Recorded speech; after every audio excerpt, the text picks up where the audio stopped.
Back here at Mid-Ohio Sports Car Course, where the engine's at fire, but the cars have yet to pull out of pit road to make the pace laps here on this 2.25 mile layout. As we have a picture-perfect day, the cars begin to warm up, and there they go, pull out. Our in-race reporter today is the man who's just out of the points lead by 3. That's the driver of the number 12. That is, of course, Sam Hornish Jr. Let's talk to him. Sam Hornish, Ricky Craven in the ESPN booth. You got me? I got you, Ricky. Hey, Sam, first off, welcome home. And 3 days, you've been at the top of the chart most of the time, qualified 8th. Curious, how was the track today compared to the last 2 days? We didn't have what we needed this morning. The car didn't feel off in any one particular way, just a little bit less grip. All in all, but you know, when we ran our mock qualifying run lap yesterday, it was, you know, after I'd ran a 5-lap run, so all my points were real good. Today I was just trying to be really cautious, take care of the car, and make sure that we had a good piece to come off race. So it didn't qualify as well as we want to, but I believe our Alliance Truck Parts Ford Mustang is going to be one to be reckoned with today. Sam, I got a question, our mailbag question rather, is from Hadley in Sandy Springs, Georgia. How does your familiarity with the course give you an edge over the field today? Well, it does give me an edge over a lot of the field, probably about 2/3 of it, but if you look at a lot of the other racers in some form or another, they've raced here. Guys like Max Pappas, AJ Allmendinger, you know, just a bunch of them, McDowell, you know, they've raced here many times in different kinds of racing. Any guy that grew up running a lot of road course racing has ran here, so I feel like those are going to be the guys I'm going to have to contend for the win with anyhow, so it's nice to have the experience, know where things are at, most importantly, just to be back here in Ohio, and really the crowd that we've got here to raise awareness for the Nationwide Children's Hospital for this race is just unbelievable. I'm so proud of my home state, and just glad that you know, Nationwide Insurance is a part of what we do, and they're a big part of what helps us get everywhere, and really giving us the opportunity to put on a great show, and hopefully the fans love it today. That sounds great. Again, welcome home. Thanks for the time today, and good luck. And of course, Sam's home is Defiance, Ohio, just 2 hours away from here. There's our over-the-wall reporter, Mark Hollywood Armstrong. He is the front tire changer for the number 18 of our pole sitter, Michael McDowell. You be safe down there, Hollywood. All right, let's check our onboard cameras for you today, and it's going to be fun watching Austin Dillon coming from the back of the field with the AdvoCare on board. We've also got a camera with Ron Fellows in the number 5 with the Chevy onboard camera, and he's also got one of our foot cameras to be able to watch how he drives the track. Then there's Marcus Ambrose. He's going to be coming from the back of the field with the Ford EcoBoost onboard camera. Elliott Sadler, the number 11, has the Nationwide Children's Hospital on board.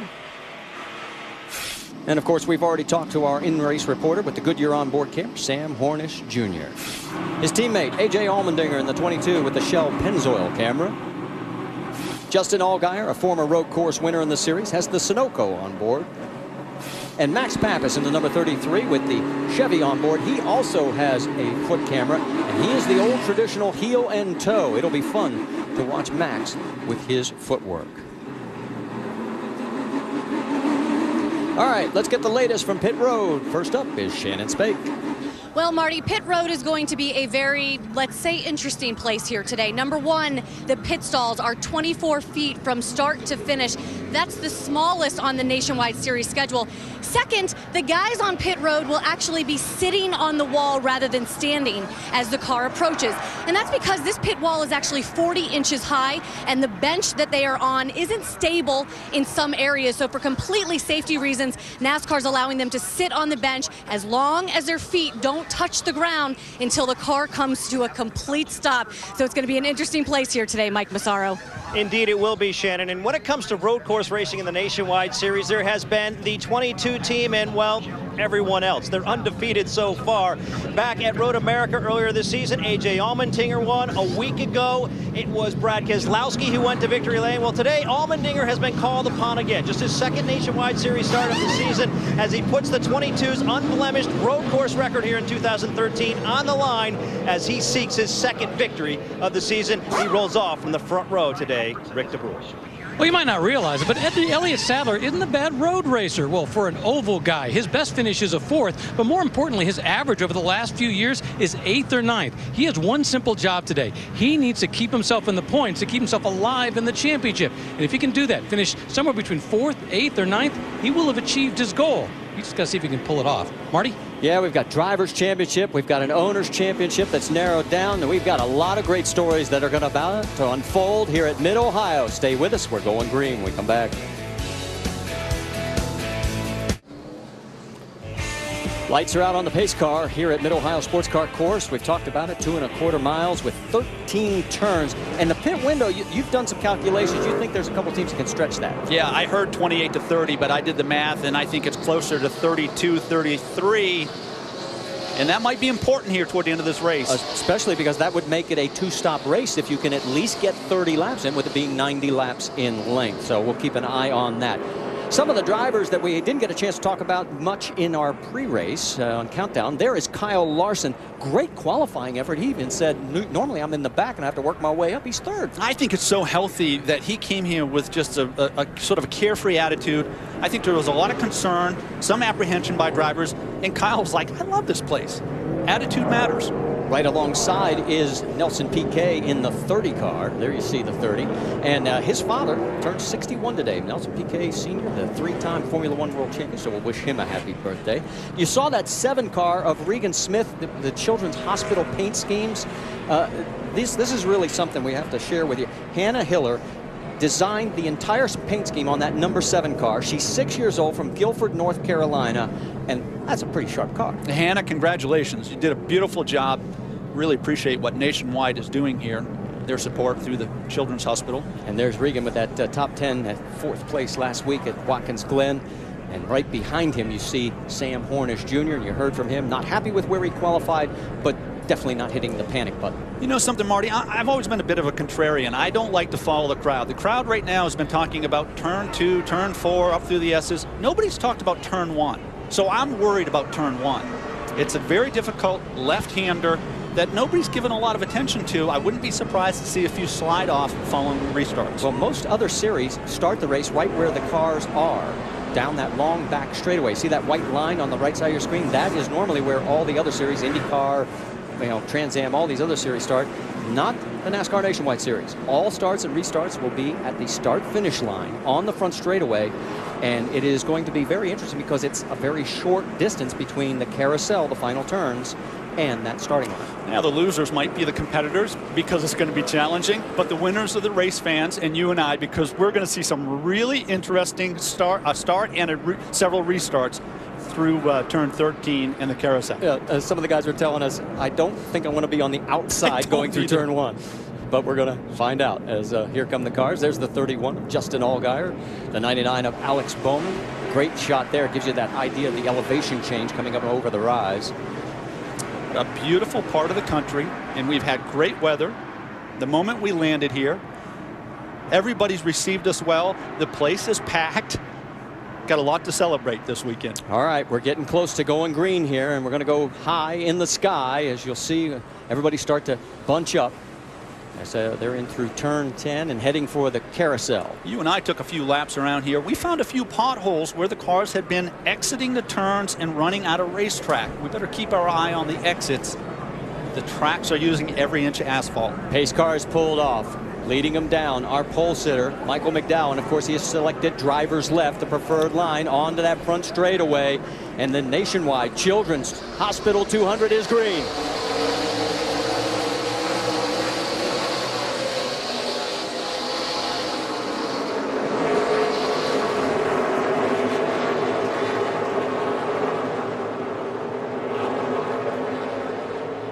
Nice clean start. Now they head into Keyhole. McDowell in front. Michael McDowell picking up where he left off. A bit of a surprise on the pole, but he's showing some muscle. Now from high above, the long straightaway heading down towards turn 4. Already seeing a challenge here. Owen Kelly jumping out. 165 miles an hour. 3 wide won't work. Let's try 2. And get used to that, then try 3. And it looks like Kelly is going to take the spot away from Kyle Larson, and then he gets turned. Right here on lap number 1, the 32 gets turned into the S's. Now, is there too much damage for him to continue? It's what we talked about earlier, Marty. The drivers know the track, but they don't know the limits as it relates to racing on this track.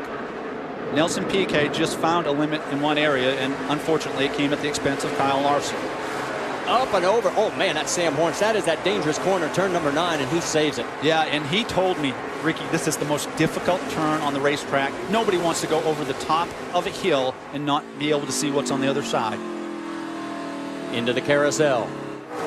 Kyle Larson got going again. We have no caution. And lap 1 is in the books.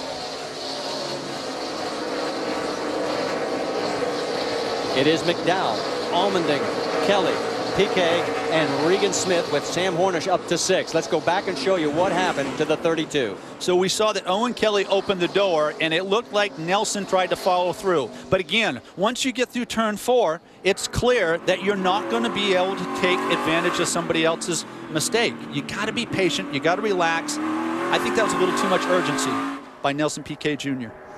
Kyle Larson has made it to pit road. They're checking for damage on the left side of his car. The race continues green. Mike, you've got an update on that 32?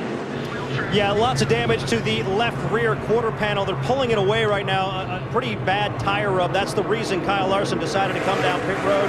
They're going to change 4 tires while they're here, but the main purpose is to kind of bang out that wheel well, if you will, trying to repair the damage. When you saw that left side of that car just slam the tire barrier as he got off the race course. Repair work still going on here on the 32 car. Take your time, fix the car. You can afford to go down 1 lap. You can't afford to go down 2 laps. The 1 lap still gives you the free pass.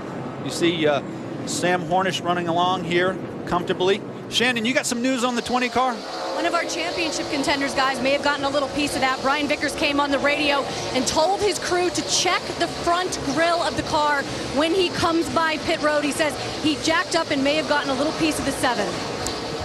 Well, based on what we're seeing, it looks pretty good. Did you see anything? Yeah, it's a pretty big bump there, but I think, you know, it's not going to affect the air to the radiator, which is down below. But here's what happens. When you're practicing for 8 hours like these drivers have on a track that you're not familiar with, you have references all around the course, your braking points and your turning points. When you start the race, some of those go away because you can't see them. The only thing you can see is the car in front of you. So it's easy to have that accordion effect. Parker Kligerman in the 677 chasing down Max Pappas. Parker Kligerman has been flying under the radar, finished in the top 10 in both road course races this year. Road America and Watkins Glen had been solid in both, and he's picking up here where he left off last week. A little bump to Max Pappas, just to let him know he's there. Coming over the rise, turn 8, heading for 9. Again, you want to maintain through this portion of the racetrack so you can seize an opportunity when you get down into turns 1, 2, and 4. We can tell you that Kyle Larson is still shown on pit road, and the race leaders are into the carousel. Do you see that, Marty? Max was very defensive on the entry. Completely different than qualifying, where you would make a late entrance so you could come off straight. He kept it tight on entry. If you open up the door there, a driver's going to stick their nose in there, and that usually ends ugly. I think we ought to take a peek back at Marcos Ambrose. We haven't checked in on him, and I'm thinking he's probably climbed, well, how about to the top 20 already? Yes, he's up to 19th already. So Marcus, who said it's going to be tough to pass, has already made some great hay. And we were talking about Austin Dillon trying to latch on and follow him up. Well, he was not able to keep pace. He is 30th. It's interesting. If Marcos Ambrose were at Iowa, no question that Austin Dillon could teach him a thing or two.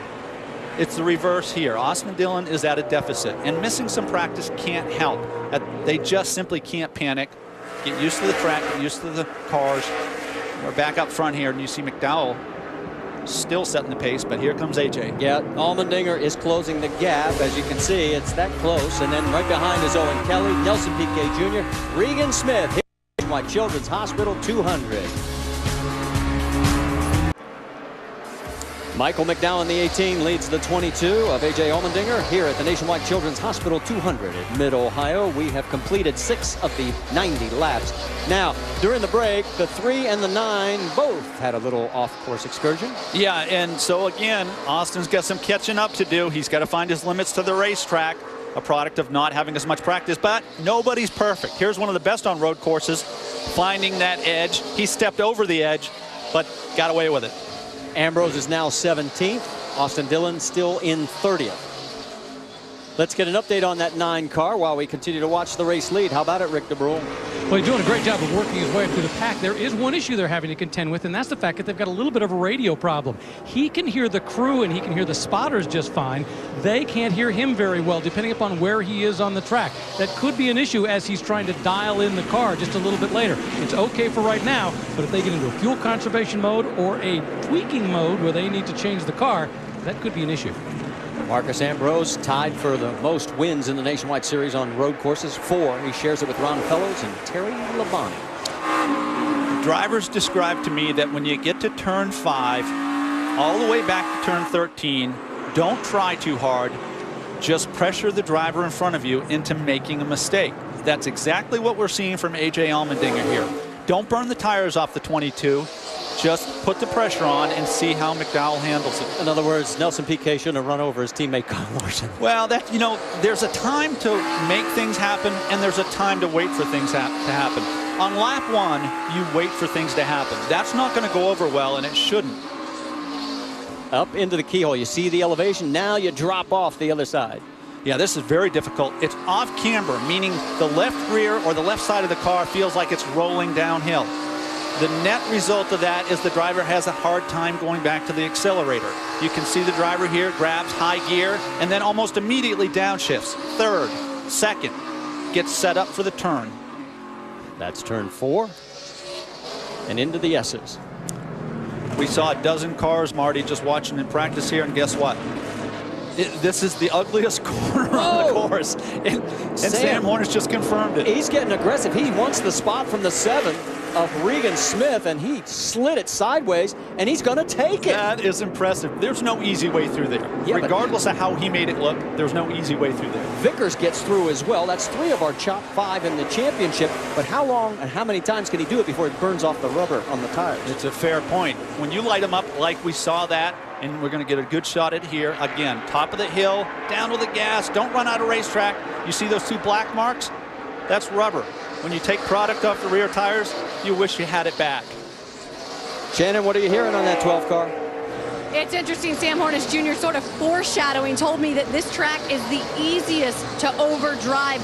And remember, he found himself in the gravel trap between 3 and 4 in practice. They had to pretty much check the entire, as we see this battle for the lead. I'll hand it up to you guys so you can take care of this racing. Oh, a little bit of a bump there, Marty. Yeah, and a little return favor. As we said, it was going to be full contact racing, but A.J. Allmendinger gets the job done. I think it's impossible to pass through those exchange of turns without making contact. You know, it's just too narrow, and that was an excellent job. A.J. Allmendinger executed that as well as you can through the carousel. Very difficult and slow corner. And remember, the 22 car and the 54 in 3rd with Owen Kelly at the wheel, those are the 2 battling for the Owners' Championship. And right now, as they are running, they're basically in a tie. Hey, let's ride along here as we take the lead. Trying to outbrake into the turn. Outside. See that little bump there? Still there. Michael says, I felt that. You feel this? Still there. Clear, clear. And then he gives him the position. But you know, it's too early to make enemies. And AJ handled that as well as you can, and so did Michael McDowell. And the guy I got my eye on is Owen Kelly, because I haven't seen him light up the rear tires yet. He looks really smooth on the throttle. Well, this will complete, as we're working lap 10, completes 9 laps, 81 to go. And there is Owen Kelly, one of the Australian contingent. As we pointed out in countdown, 7 nations represented in today's field. There you see the margin. And right behind Owen, to round it out, is Nelson Piquet Jr., a former winner of Road America in the series. And Sam Hornish Jr. running 5th with Vickers, Regan Smith, 6th and 7th. At this point, drivers have settled in. They got a pretty good feel for what their car has or doesn't have. They're going to be giving some information to their crew chief. That first stop will be valuable. Make the adjustment. You're only going to have a few chances. Guess what? Ambrose keeps climbing. All the way to 15. He has now pushed himself into the 15th spot and closing on Alex Bowman for 14th. It's fun to watch, isn't he, Marty? Well, just watch the way he's driving the car. I mean, he's pushing it to the limits. And again, that goes back to what we were talking about, how much wear and tear can it take. Because remember what happened to him in the Cup race last week at Watkins Glen? Yeah, fair point. As you said in Countdown, should the drivers get the opportunity to follow, can they learn from from riding along behind Marcus Ambrose? Well, yeah, they can, but most can't stay with him. You notice how they're carrying that inside wheel. The front comes up especially through that quick little left-hander leading into the carousel. And then right over into the final turn, which puts you on the front straightaway. A little bit of a bump there off that turn. Easy to spin the tires. Side by side, the 12 car. Well, I'll tell you what, Sam Hornish on a mission. He started 8th. He has now moved himself into the 4th position as he gets around Nelson Piquet Jr. Very, very good. There's your race leader, A.J. Allmendinger. He's opened up a bit of a gap over Michael McDowell and Owen Kelly here at the Nationwide Children's Hospital 200.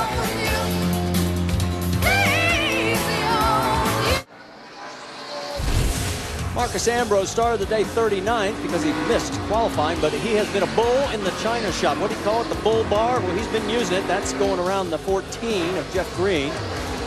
Then he takes care of business on Michael Annette. Does a little off-road racing. Yeah, you can do it several different ways. And he has moved up to 14th as he moves around Andrew Ranger and marching towards the front. How about our calendar? Because we've got Lucas Oil NHRA qualifying for you tonight at 11 Eastern on ESPN2. And then, of course, tomorrow, the Pure Michigan 400. Our coverage begins with Countdown, presented by Pennzoil. That's at noon on ESPN.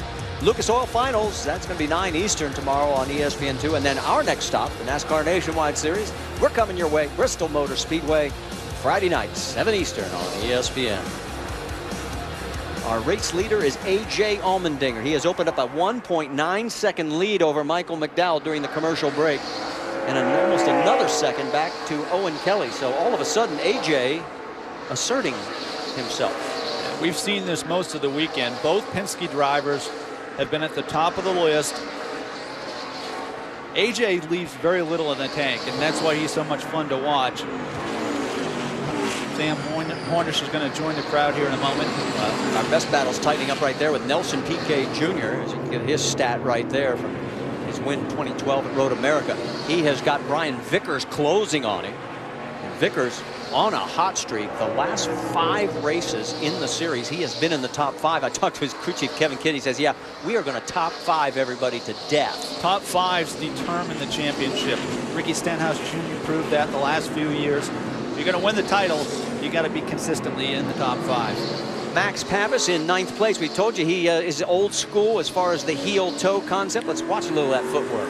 It's really interesting. There are very few left that can heel-toe where they use their left foot for clutch only, even though you don't need it with these new transmissions. And then they use their toe on the gas and their heel on the brake. It just complicates things from where I sat. But old habits die hard, and that's what you got here with Max Pappas. He can't convert, and it's a thing of beauty. Shannon, what are you hearing from that 33 cam? Well, Max Pappas has really used one word since the start of this race to describe the car, and that's sloppy. He just says it's sloppy, loose. He's having a really hard time keeping that back end connected to the racetrack. So certainly some changes will be coming for that 33 car when they make their first pit stop later in the race. Well, and I think that's going to be a common theme because this is the warmest temperatures we've had all weekend, Ricky. It's an excellent point, Marty. This is not going to be easy for the drivers in the first 20, 25 laps. You can see Regan Smith taking a look underneath the 30. Doesn't get it done right here. But the reason it's difficult is because these track conditions are different than what they had on Thursday or Friday. As a result, they're going to have to give some really good information. You need to give information while you're in a position like the 20 car Brian Vickers, not distracted, not preoccupied. Regan Smith right now is totally focused on one thing. Did you see the middle road position, that defensive position the 30 car took? That'll work for a few turns. If it continues to happen, that's where, what does Marcus call it? The bull bar. The bull bar, or as we say, the front bumper will come into play. That's turn 9 as they come up over. The car literally feels like it's going to go airborne on you. And you don't want to go off track there because you can see how close the guardrail really is. If you do, close your eyes. Very uncomfortable turn. Yes, it is. All right, there is your race leader, A.J. Allmendinger. He has now stretched it to 2.6 seconds. So the Dinger looking to keep that perfect record alive. Remember, his one and only race in this series was back at Road America. Started on pole and won it. And here comes Sam Hornish Jr. He's looking to get under the 54 of Owen Kelly. It's an excellent passing zone because you can brake deep into the corner because you're going uphill. The brakes will never work better than how they work right here in turn 2. Not so much now going down into turn 4. I have to tell you, I've talked to some of my IndyCar friends, and they are amazed at how good Sam has become on the road course because he really was not that stellar. His specialty when he was in open wheel was the ovals. I mean, that's where he won his 3 championships. And of course, won the 2006 Indy 500. It's amazing how some success can breed success. He's had 5 consecutive top 5 finishes on the road courses. Shannon, give us an update on that 12. Well, as I'm watching Sam Hornish Jr. make his way through the field, I mean, he is really putting on a show. It just comes to mind that he is from Ohio, about 2 hours outside of this racetrack. He told me he has a lot of friends and family here watching this race. He really considers it a home track. And when I asked him what he thought when he heard that the Nationwide Series was coming here to Mid-Ohio, he just had a big smile on his face, Marty and Ricky, and he said, I'm just happy they're racing in Ohio. I think it's cool to be home. I'll tell you something, Shannon. Pressure comes in several forms, and there's an added pressure that comes with racing at home. You can bet Sam is aware that all his friends and family are here. It just means a little more to be able to race in front of everybody back in your home state. And his points leader coming in, Austin Dillon, is running 21st right now. There is the 5 of Ron Fellows. He is running 10th right now. We sort of expected him to be a little further up by now, and here's his footwork. Oh, this is great. This is a more conventional way. No, actually, he heel toes. And it's not surprising because Ron Fellows, a veteran, both he and Max Pappas have been doing this long enough that they're going to stick to what works. But with these new transmissions, you don't have to use the clutch.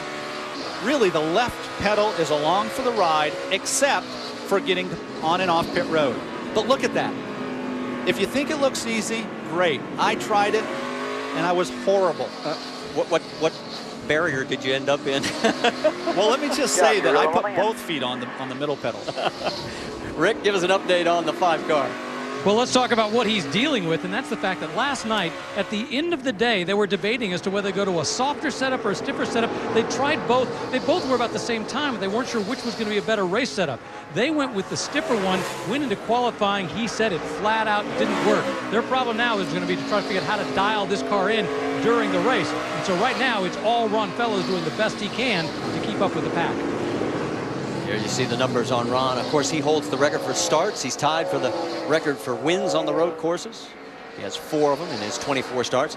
And here's A.J. Allmendinger going around the lap traffic of the 24 of Alex Kennedy. So I talked about a conventional way of braking. Most of the drivers will use their left foot on the brake and the right foot on the gas. And I think that's an advantage because that allows you to gain a little bit through the very middle of the corner. There's 13 of them. Little things matter. Well, with Kennedy going a lap down, that means we now have 35 cars on the lead lap. 2 are out, Chase Miller and Blake Cook. You can see AJ actually working hard, and that speaks to his capacity to find a limit in each of these turns. You know, he never rides. He squeezes everything there is to get out of a race car. And that's why A.J. Allmendinger will be full-time in NASCAR again if he chooses to be. He has the talent. He has the commitment. He just needs the opportunity. And the irony in this is he ran the doubleheader IndyCar weekend at Detroit for Team Penske, and in both races crashed out on the very first lap. And he was just distraught. And that's a product of being anxious. And, you know, sometimes you don't control your own destiny. Ask Kyle Larson at the end of the day. You know, that kind of thing can happen, and you did nothing wrong. I will say this about road racing or anything else. Sometimes if you're too careful, trouble finds you. You know, you still got to race the track, and that's what we're seeing out of A.J. Allmendinger here. A.J.'s racing at the best right now. His lead is now 3.5 seconds over Michael McDowell, our pole sitter, and Sam Hornish Jr. is running third.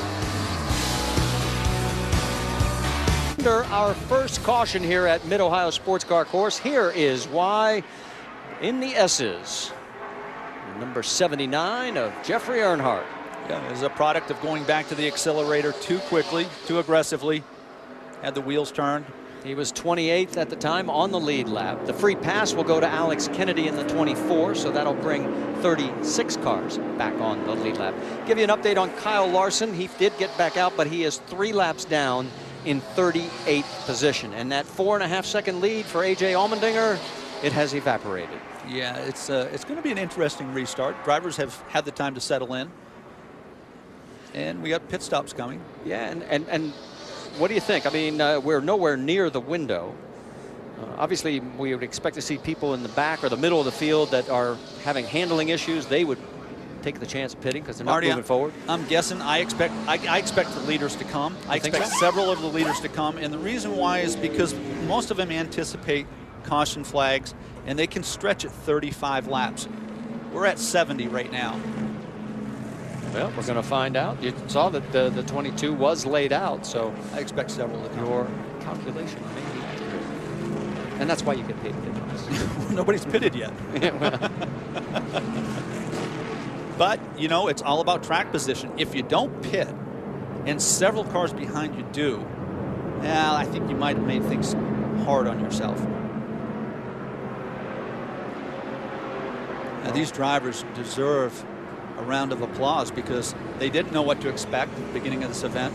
We had one incident with Nelson Piquet Jr. and Kyle Larson, but beyond that, it's been clean. Yeah, the first caution comes out on lap 19 of the 90 that are scheduled. And we're making our way up towards the carousel.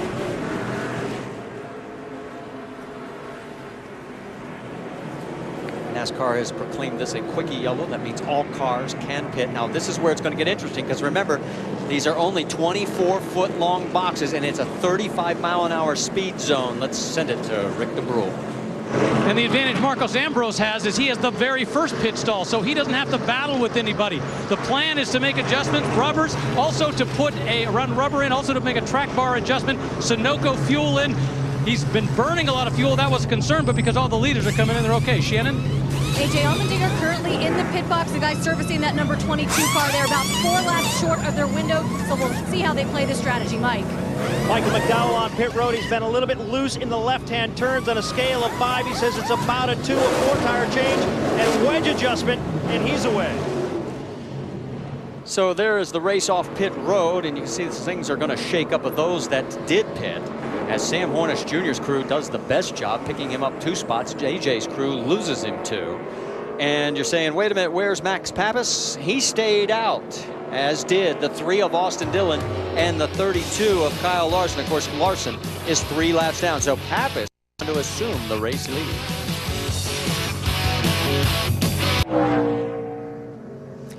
Back here at Mid-Ohio Sports Car Course under our first caution, working lap number 23.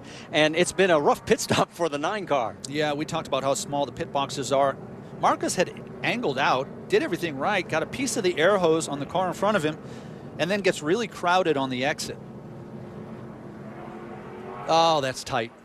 You can see that crewman just staying out of the way. So, and then, how about a little bumper can? Yeah, this is on board with Ambrose. Hi, I'm here. You're under the speed limit. Rick, what are you hearing? I was going to tell you exactly what happened with Marcos Ambrose. In fact, when he was coming into the pits, they told him, give just a little bit of extra room so that the 15 can clear you coming in. The problem is the 15 car, the back end of the car was stuck way out. As a result, you saw what Marcos had to do to get by him. It wasn't easy, and frankly, it was impressive driving to snap around in that way.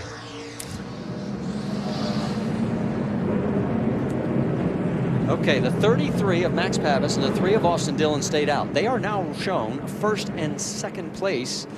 Do you like the call? I don't like the call. I mean, the only way it makes sense to me is if there's a fuel mileage issue. But I'll tell you, somebody who can tell us is Mike Massaro with the 33. And you know, Ricky, you make a good point talking about fuel mileage. None of these guys are in their window right now, and I would imagine, Danny, that's the reason you did not come down pit road. What can you tell us about the strategy right here? Yeah, I really want to do this race on 2 stops, and I think that might have helped us out there. We're definitely not in our window. We're quite a bit away from that, and I just decided to stay out there and put ourselves in our window, and I believe it's going to pay off in the end there. All right, good luck. Thank you. All right, obviously, guys, this team needs to do some things to gain some track position. This will definitely achieve that. Everybody likes a little poker. They were stuck back in like, what, 21st position up to 15th or 16th at one point, but then dropped back again. So, yeah, here they are now at the front of the field. There's another dimension to this, though. You know, yeah, they have track position, but newer tires give you better handling, and they give you better braking. So let's just see how defensive they have to be in front of all these new tires. All right, it's Pappas on the inside. Austin Dillon, Hornish, McDowell, Allmendinger, and Kelly. That's your top 6, and we're green. Really good start by Pappas. Oh, and Hornish. So you already see the value of the tires through turn 1. Now you're going to see the value of the braking. Hornish took a peek. Austin Dillon is protecting that inside line. 2 wide through the corner. Now we're going to try 3. That may not work. Getting a little more courage. Somebody's got their left side tires off. That's kind of been the theme all week here. Ambrose, you saw him in 16th position, and there is Max Pappas. Here comes AJ. Dinger in that number 22, alongside the 18 of McDowell. That was a power move. And McDowell. Oh, and he gets a little nudge. Nice save by Allmendinger. That could have easily turned into a spin. Most drivers will tell you that their window of opportunity is the first 2 or 3 laps. These tires are fresh, they got good grip, and you can get away with some things that you won't get away with in 5 or 6 laps. I got to tell you, I'm really impressed that the start and the first restart, we've been clean through turn 1. I agree with you, Marty. Sometimes, and I said it at the very beginning of the show, sometimes it pays to take the opposing view.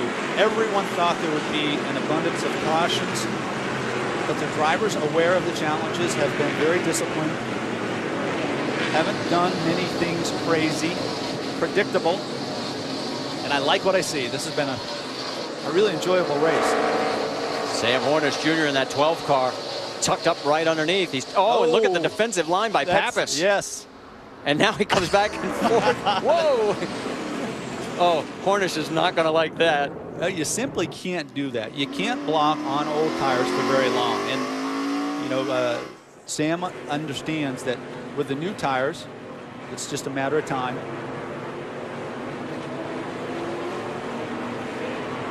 165 miles an hour, 4th to 3rd to 2nd. Make a nice late entry into the corner, grab the apron. Climb up and over. Up turn and 5. over, like a roller coaster. And Sam has a tendency to let that car slide out further on that exit of turn 5, and it doesn't seem to hurt him. I spent 20 minutes in each turn this week just watching drivers, and nobody went through the S's like Sam Hornish. He was as smooth as silk.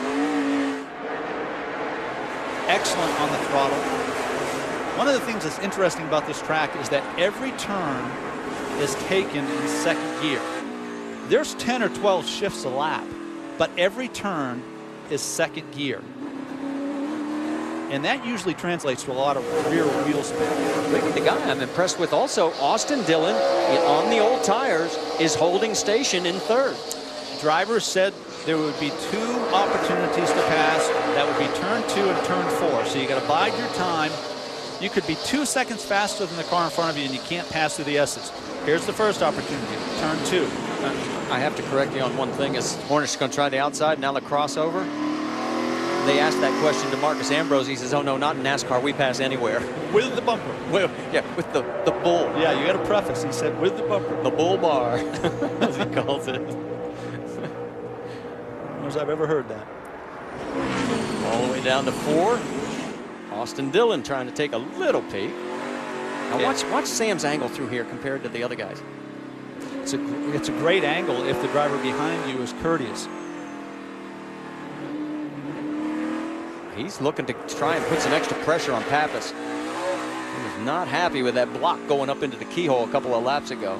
Sam was one of the drivers that described to me that, look, the best you can do is pressure the driver in front of you into making a mistake. through the S's and up through Thunder Valley. There's a big hole here on the left side if you get down into the apron of the grass. Sam taking a look to the outside. Oh, this could cost him. Austin couldn't get underneath. I was surprised Austin wasn't able to get underneath him there, but he holds on to second spot. And now he looks to go underneath him in turn 1. Now this could get real interesting. Wow, he makes the pass stick. That is a very fast corner and very flat. Nice job there, nice and smooth now. I am so impressed with the pupil here, or the student, and the coach. That would be Austin Dillon, who's been taught by Max Pappas. And look at Allmendinger. He goes on the outside and squeezes in and moves ahead of the 3. Shift from 3rd to 4th here. You just heard that. Fastest part of the course. This is tough because AJ opens the door, but Max has to know that Austin's there. That was a compromise, and you see the net result. They both get bottled up here. Whoa, and look out. Austin gets tapped from behind, goes wide. Regan Smith goes around. Ron Fellows off in the grass. So things getting a little more physical, and there is Regan. And the caution is out. And that was, I believe, a product of 2 cars kind of compromising one another and slowing everything down behind them. So Regan gets it refired, gets back out on the track. He's going to lose several spots in the process. Looking for damage. There's a little bit on that back left rear corner. He was running 10th. So Max Pappas and Austin Dillon will pit here. I'm sure they feel like they're in their fuel window now. Yeah, there's the nudge on the 3. And then there goes the 7 going around, courtesy of the 11. It looks like they may have had the contact there. Elliott Sadler, we'll see. Well, can't tell from that angle. Marcos is going to give us a nice ride here. And it might have been one of those deals where he checked up and Elliott had nowhere to go. You got to remember, these cars are pitching forward and backward with the braking and accelerating at the top of the hill, at the bottom of the hill. Can tell you that Ryan Ellis in the 52 will get the free pass. He's 2 laps down, but that'll put him 1 lap down, keep him in 37th position. We still have 38 cars of the 40 out on the track. Kyle Larson is the 38th and final car running. He is still shown 3 laps down.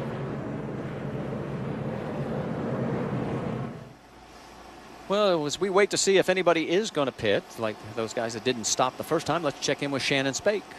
Well, Marty, I told you at the top of the race that pit road was going to be an interesting place. It was also somewhat dangerous for one of the crew guys of Sam Hornish's team, Scott Blackburn, who's one of the tire guys. He does not go over the wall, but when the gas can man threw the gas can, the first gas can, back over the wall, it hit Scott in the head. And of course, you can see the blood, a little bit of a nick. They had medic come over here, take a look at it. He put his hat back on. He got a big smile on his face, and all of his crew guys gave him a hand. But these guys are tough because I may be hard-headed, but that would hurt. Yeah, that would. And you remember, Shannon said he does not go over the wall, so he does not wear one of those helmets. Yeah, excellent point, Marty. But, you know, it's a dangerous business, and I certainly hope he's all right. Notice Sam is already thinking fuel conservation mode as he is coasting at this point every chance he gets. Well, I think that's what these drivers and crew chiefs are thinking here as they made this stop around lap 21. I had them calculated to make 32 laps on a tank of fuel. That would leave them 3 or 4 laps short. But remember, the caution laps are different. You know, you get a lot better mileage. About 4 miles to a gallon under green, maybe 6 miles to a gallon under caution. Want to talk about consistency for Sam Hornish Jr.? He's now led the last 6 road course races, finished in the top 5 in the 5 prior starts. That speaks loudly, and he's aware of it. Do you Everybody remember, around him is aware of it. Do you remember last week when Team Penske was running 1-2, and I'm looking out on the track, and guess what? They're doing it again. Yeah, and they really have set the mark, set the bar from the time we got here on Thursday. And here come the 33 and the 3, which doesn't surprise us. They feel like they're in the fuel window now. And Elliott Sadler and Brian Scott in the 11 and 2, respectively, also come down pit road. It'll be interesting to see how this plays out, Marty. But boy, they're giving up an awful lot of racetrack here, having not pitted earlier, if these other guys can go all the way. And Shannon, you got something on the 33? Well, Max Pappas, Ernie Cope said over the radio that they were 2 laps shy of their pit window to come down and get Sunoco fuel, but they were going to come down anyways and fill it up, and that's what they're doing. They're also making a chassis adjustment to handle that sloppy loose. Mike. Austin Dillon early in the run got off the course, and throughout the course of the run said he was a little bit loose. They'll try to tighten him up with a track bar adjustment, also an air pressure adjustment. 4 tires and fuel for Dillon. He's away. Regan Smith brings the car in. He is not a happy camper. Feels that he was tapped from behind.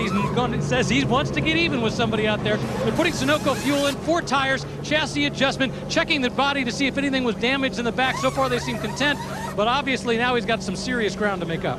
And there's also problems on the 11. Damage on the right front corner.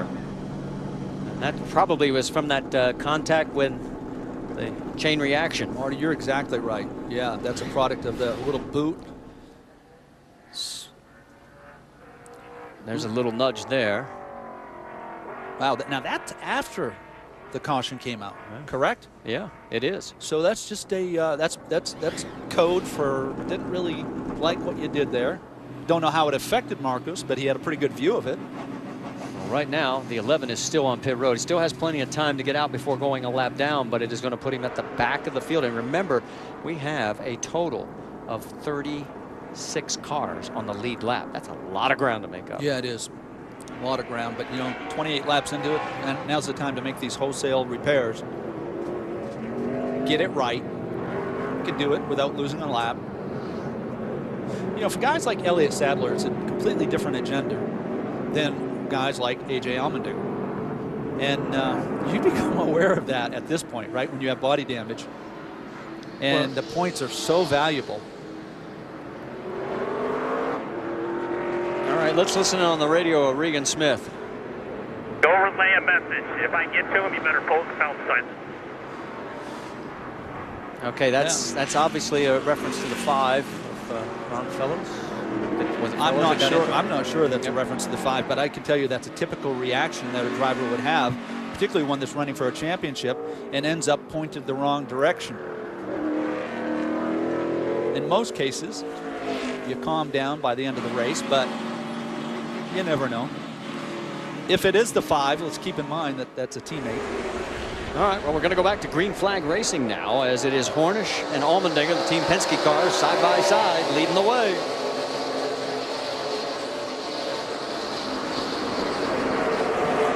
Ooh, a little contact there. Vickers hangs on.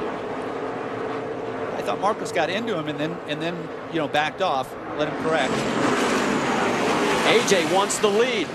He's got the preferred inside line. Yeah, he's in a position of strength.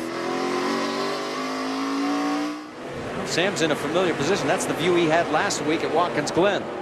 But it was Greg Keselowski at the wheel. So Brian Vickers to the inside of Nelson Piquet Jr. We can tell you the 9 car there. Marcus Ambrose looking at 9th right now, and they side by side with Justin Allgaier, and they are going to stay that way. This could get interesting. Somebody's got to give here. Somebody's got to give. Nobody's given yet. They're still side by side. This is great racing. And they told us it couldn't be done.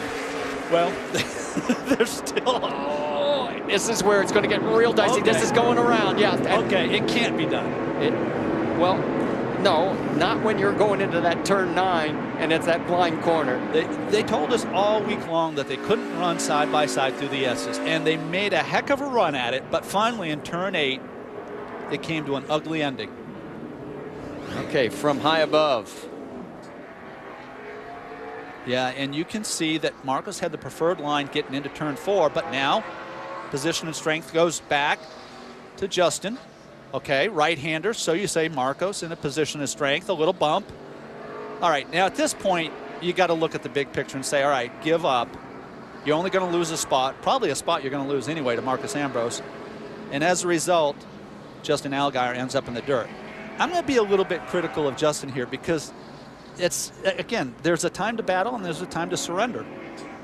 On lap 30, it's time to surrender. He was running 8th at the time. I know that Justin and the fans of Justin aren't going to like me saying that, but again, who's got the most to lose here? Justin battling for a championship or Marcus Ambrose coming here to just win the race? You got to consider all those things, and you got to consider the personality of the driver you're racing against. Well, We got to get the grass off the grill. Yeah, the 31's going to have to make a pit grill, stop. guys. Sorry, keep an eye on your water temp there, bud. Towards 240 right now. We can tell you the 52 is going to get the free pass again, so Ryan Ellis now gets 2 in a row, and that will put him back on the lead lap. And there is some front-end damage on the 9 car of Marcus Ambrose, as he has been the bull in the china shop, trying to get to the front of this field. Probably not making a lot of friends for Thanksgiving, but I don't think he cares.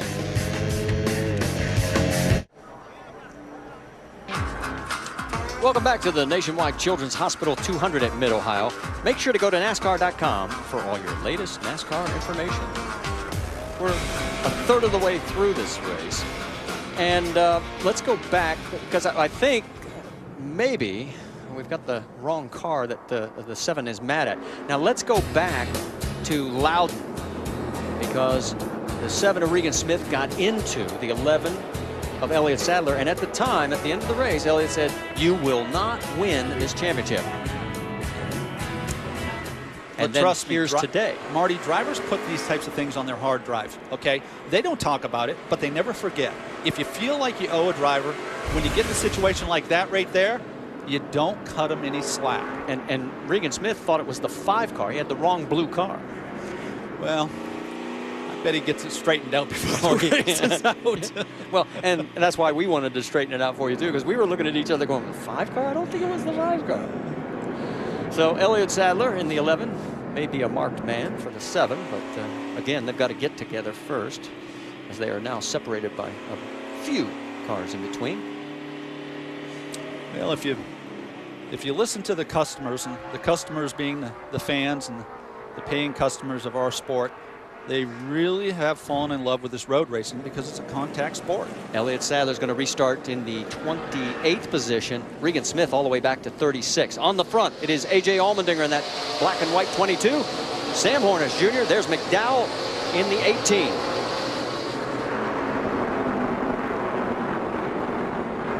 McDowell needs to clear him before he gets to turn 2. He picks up the spot, so move him McDowell into second, but here comes Sam. He did the outside correctly once. He made it work. Can he do it again? Yeah, it's not going to help him on this exit. It's downhill, very difficult on the outside. McDowell was very, very cautious getting into turn 2, just didn't want to give up the inside. See, Marcus Ambrose has moved into the 8th position. Here we go down to turn 4.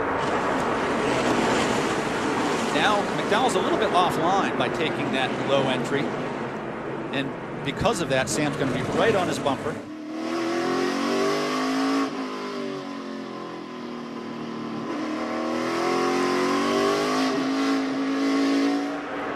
Some drivers grab a piece of the curb. Some drivers try to stay off of it. Look a little bit further back, the 30, and Nelson Piquet Jr. side by side with Vickers, and Piquet takes the spot. Wow, that's a tough place to make that stick. Yeah, that's very uncomfortable all by yourself. Extremely uncomfortable side by side. So Piquet in 6th, and you can see how they carry that inside front tire through that fast left-hander. Marcus Ambrose is sizing up both drivers in front of him, studying where they're strong, where they're weak, and Marcus will try to capitalize on wherever they are weak, whether it's braking, getting the gas down. Look right behind Marcus Ambrose there as we come back a little further forward, because here's a pass attempt for 5th place. Parker Kligerman trying it, and now he has to give it up. Yeah, he got away with one there, carried too much speed into the corner and got offline, but was able to recover. Parker Kligerman hasn't gotten the credit he deserves on road courses, and everybody's becoming a believer of his abilities. It was very obvious here, right from the very beginning of practice on Thursday. Let's get an update on that 77. How about it, Mike Massaro? You know, Marty, I thought it was interesting the way Ricky just phrased that. He doesn't get enough credit that he deserves. It was, in fact, in a conversation earlier this weekend that he pointed out to us. He said, hey, guys, you might want to look at the stats. I've completed more laps than anybody else in the Nationwide Series. And sure enough, you look it up, he's absolutely correct. He's completed over 99% of the laps so far this year. All he's been saying right now, he's a little bit tight center, lacks some drive off, but otherwise pretty happy. And drivers can be salesmen, too, you know. I mean, it doesn't hurt to sell yourself, and You know, Marcos Ambrose, Marty continues to charge forward. Rick, you got something on the number 9 car? Well, more importantly, there's something on the 99 car. Apparently there's some damage he picked up probably as a result of battling with Justin Allgaier. We got Mike Bliss, who's apparently gone off, unfortunately not in the gravel, so he's still on the grass and can make his way off the track. If so, maybe they will be able to avoid a yellow. But back to Marcos Ambrose, the fact that he's got some damage to the front of the car. The team is hoping it won't be enough to cause him to have to come back in. You saw Mike Bliss come out right in front of Tommy Dreese. Yeah, Dreese got an eyeful there. Dreese finished 4th in the Trans Am race that ran earlier today. The 19 was running 24th when he decided to go off course, and there is that damage still. But this is not an aerodynamic track like Watkins Glen last week. No, fair point. But I still wonder, you know, what the residual effect of that bump might be. For the first time, we're seeing cars close in on Marcos, and that's Ron Fellows, and right behind him, Trevor Bayne, who started at the rear of the field today. That's right, started 38th, and look at this. He has cycled his way through. He has done a very good job of working his way through this traffic and kept the car clean. This is exactly what he was saying in our pre-race show. So he has cracked into the top 10. There is your race leader, A.J. Allmendinger. He has led the most laps so far, 18 of the 34 that we've completed. There's the top 5 at the Nationwide Children's Hospital 200.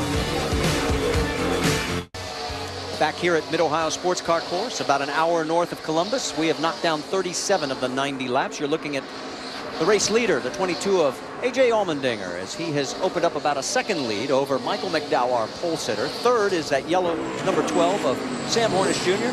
Owen Kelly is 4th, and there is the 30 trying to make a pass on Parker Kligerman. That's Nelson Piquet Jr., and then he's around. There's a fine line between a little and too much, and that was too much speed into the corner, and as a result, back of the car comes around and he has to turn up into Kligerman. Kligerman survives it. Nelson Piquet Jr. doesn't. And you saw how many cars go around, and we're getting word that caution is out, so he didn't get out fast enough for NASCAR. There he goes, taking a look. You know, actually, that the door closed there on Nelson, and he had too much speed and was committed. And you know, it's sort of just a late dive into the corner. Clearly, Parker didn't know that he was coming in, and you could see that at the last moment, Nelson locked up the right front. When you lock up the tires, you're along for the ride, particularly on corner entry. I'm sort of surprised Parker didn't go around in that also. Yeah, he was on the outside. For sure. All right, so we've had our 4th caution here at Mid-Ohio, so all of a sudden we are getting caution. They'll tighten the field again here at the Mid-Ohio Sports Car Course. Back here at the Mid-Ohio Sports Car Course, that is Marcos Ambrose, and let's check in down his pits. Rick DeBrule. Yeah, standing by with Seth Barber, the crew chief, and let's talk about this car and how it's working. Is there enough in there, do you think, for Marcos to be able to catch the leader? Well, starting in the back of the field, it's really tough to pass here, and we picked up some damage on our car, obviously. We don't feel like that's hurting us. He's not completely happy with the car. We're locking up the brakes a little easier than we need to be. He's not completely happy, but track positions are going to be really important here. We got one more stop, so we'll do the best we can here. I was going to say, are we in a fuel situation? How far can you go, and will you be able to make it in just one more stop? The fuel we're saving under these cautions right now, we can do it in one more stop. Once again, Seth Barber. Marcos Ambrose is his man out there, doing a great job. The battle now is trying to get past those really fast guys up front. Marty? All right, thank you. There is Justin Allgaier as he is right up alongside of the 30. You know, it's a tough pill to swallow when a full-time Nationwide driver gets what he'll feel is taken out in an incident with a ringer. And, you know, you can't fault Allgaier. He's racing. The one issue I have, though, is at the end of the day, what's it matter? If you're in the sand and the guy that bumped you isn't, then you've got to go back, rewind the tape, and say, all right, what could I have done differently?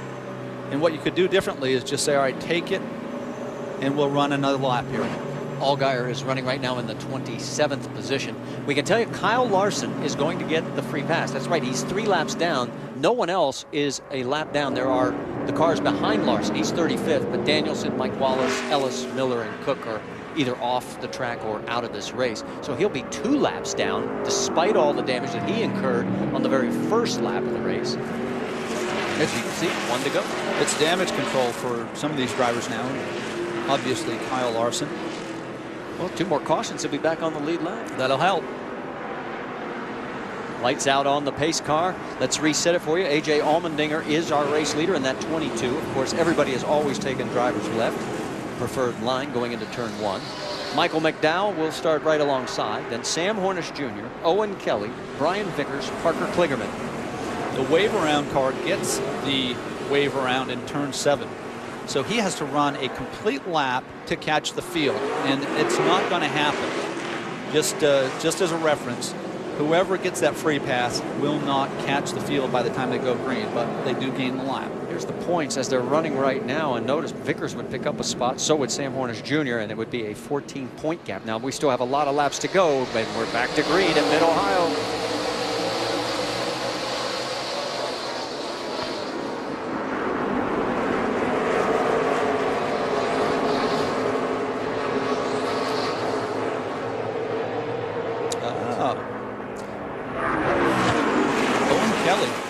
Kelly and there's going to be a little banging going through the corner. They're still going after each other. Oh, hang on. There's damage to that corner pad. Yeah, right takes a piece of the right front fender on McDowell's car. And Marty, you say that there's really not an aerodynamic impact. Well, let me put it to you this way: I'd rather not have damage than have damage, regardless of where you're racing. And I agree with you, but I was comparing it to like last week's high-speed layout at Watkins Glen, where aero is so important. Here it's more like you have to have armor. Yeah, it helps to have the fenders on though. And you can see, Marty, these guys, the drivers are starting to amp up a little bit. The urgency now to go, and I don't know if it's because they're a little more comfortable with the racetrack. Sometimes that leads to trouble. Gives the drivers a little courage. Courage sometimes ends ugly. That's Ron Fellows as he has now moved his way back into the top 10, running in the 8th position. That is Ambrose right in front of him in 7th. Ambrose is working hard. The car, as his crew chief mentioned, isn't suiting him. He's good enough to make up for it in some parts of the track, but not everywhere. Now, what's really important about the first 2 cars, they are running for the Owners' Championship. The 22 and the 54. And right now, as they run, the 22 would have a 1-point lead. Let's go back to the restart. Yeah, you can see that McDowell squared up with Sam Hornish, and then Owen Kelly, this bump upsets Michael McDowell enough, maybe gets a little wheel spin, and then Owen Kelly looks to the inside, and that's how the 54 got into 2nd place. And I have been so impressed with Owen Kelly from Australia. We've got more than one driver from down under that knows how to turn left and right. Owen Kelly's done an exceptional job. Let's get some more from Mike Massaro. Well, guys, I bet you he'd be pretty happy to hear that you've been impressed with him, because my conversation with him yesterday was about his objectives in this race. He said, I just want to put my best foot forward. I know people look at this car as being one of the best out there, and they expect me to be up front and to win. He's looking for a full-time job in NASCAR. And now, well, nothing would have been impressive more than this as he tries to take the lead from A.J. Allmendinger. They're side by side, but just has to back out of it.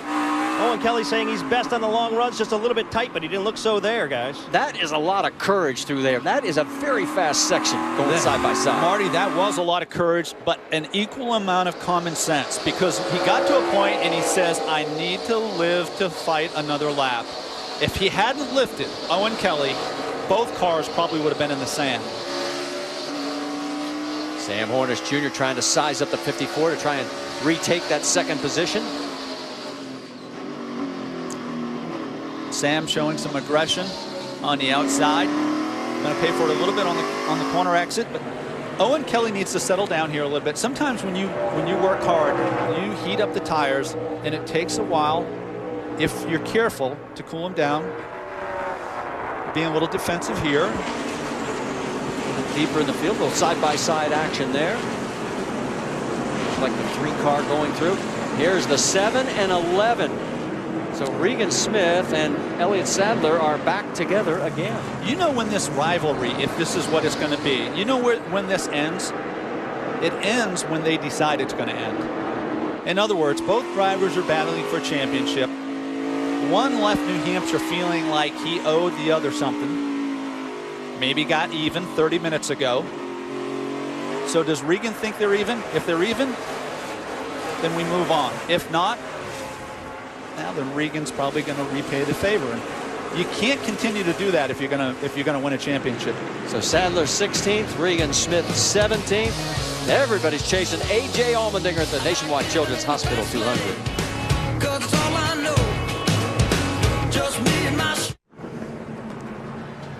Let's check our calendar as we've got Lucas Oil NHRA qualifying for you over on ESPN2 tonight at 11 Eastern. And then the Pure Michigan 400 tomorrow. Our coverage begins with Countdown. It's presented by Pennzoil. That starts at noon Eastern on ESPN. Lucas Oil Finals, well, that's at 9 Eastern tomorrow on ESPN2. Our next stop, Friday night, 7 o'clock, under the lights. It's the Bristol Motor Speedway event.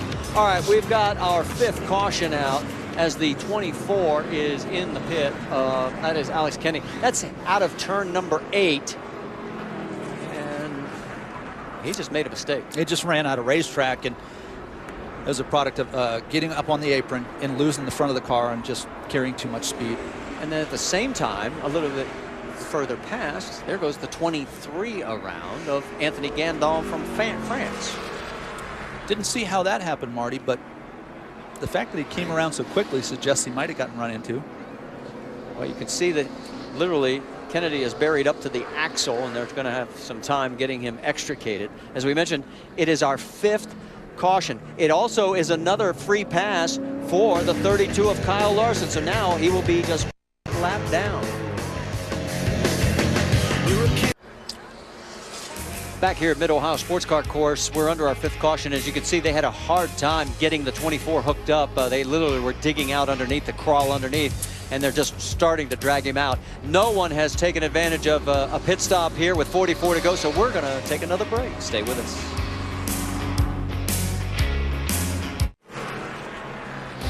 Tune in tomorrow. We've got the Pure Michigan 400, and our coverage begins with NASCAR Countdown. It's presented by Pennzoil at noon on ESPN. The winner of the last 2 races, of course, Greg Bifflin. Ford has done very well at Michigan. They lead with 33 wins. Jack Brown's backyard. Oh, looks like another car's got its nose punched in. Shannon Spake, what's happened to the 20? Well, I don't exactly know how it happened, but Brian Vickers came on the radio and he told his guys, we definitely have some front end damage. He said, I don't know how much it's going to affect our performance in the race, but we definitely have some damage, something to watch for, and something to see if they try to repair under their next pit stop. But it's been a busy week for Brian Vickers. It is announced that he will drive full-time in the Cup Series for Michael Waltrip Racing starting next season, and he told me winning a nationwide championship, which of course he is a contender in the championship right now, would just be a great way to seal the entire season. So it's been a busy week for Brian Vickers. And we showed you in Countdown just how he is tracking similar to his championship season back in 03, where he didn't win his first race till race number 22. Yeah. He's a closer, and you can see he and the team are getting more and more accustomed to one another. Their confidence is building. You know, I like the way Brian can finish the job, and you know, that's the hardest part of the business. You can run good in races, but if you don't finish the job and you don't come home with that top 5, you really don't have much to celebrate. That's what that team's been doing for the better part of a month and a half. Well, let's talk a little strategy. We are working our 10th lap of caution since lap 21. That's when the top 8 last pitted. Now here is where our championship contenders are running. Sam Hornish 3rd. Look at Austin Dillon. Now remember, he pitted on lap 28. So he's got some extra laps in hand. He's running 11th. Brian Vickers running 5th. Elliott Sadler is 16th, and Regan Smith is all the way back to 25th. You're doing calculations. What lap do these guys have to get to before the ones that stopped on lap 21 are in their window? Well, they've got to stretch it out because they pitted about 10 laps early. They've really got to stretch it out on this second run if they're going to make it with one more stop. So 56, lap 56, I think is the magic number if they're going to try to do this with one more stop. And that doesn't give them much wiggle room on the other end. So we're working lap number 48, so we've still got a long way to go because this is 2 1/4 miles around this layout here at Mid-Ohio. Cars are forming up. It's going to be A.J. Allmendinger. He is one of 5 leaders that we've had today. He's led the most laps, 23, second most, or really further back, not even close to double digits. So it'll be Allmendinger, then Kelly right alongside, Hornish Jr., and McDowell, your top 4. Vickers and Klingerman round out the top 6. Rounding out the top 10, it is Ambrose, Fellows, Pappas, and Trevor Bayne. Watch the start from Sam Hornish's onboard. Here we go. Out of carousel, down to the front stretch.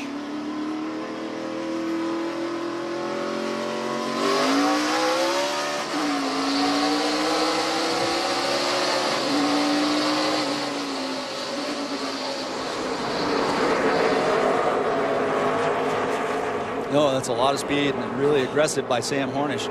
Good job. Oh, we got some contact back there around.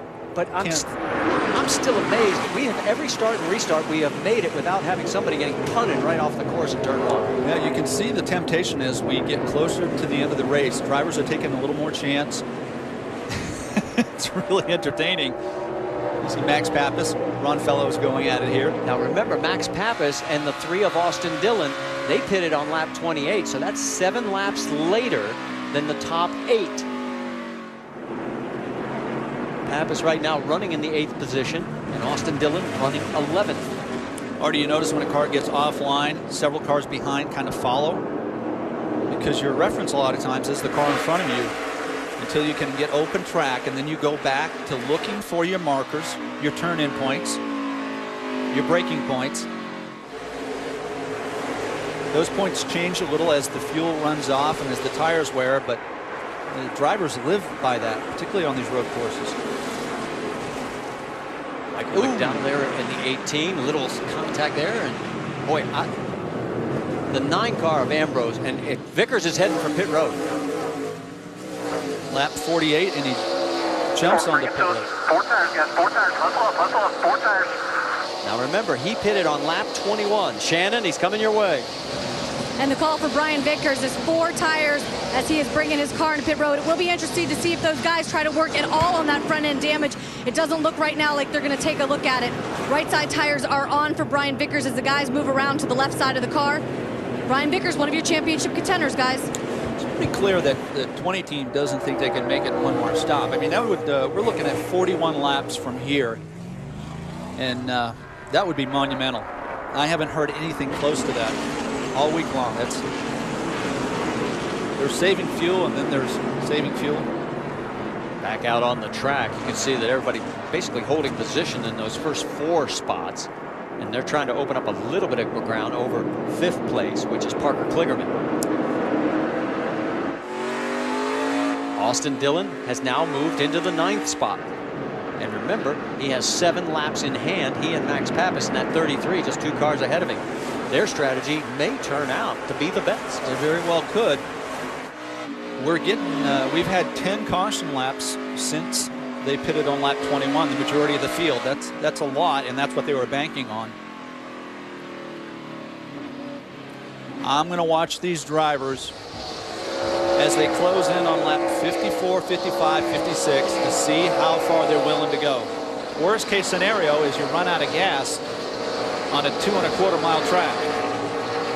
And if you're a championship contender, you can't afford that because we have a total of 33 cars on the lead lap. How about the 3 and 5 side by side? 5, of course, Ron Fellows has the most experience of anybody in the field.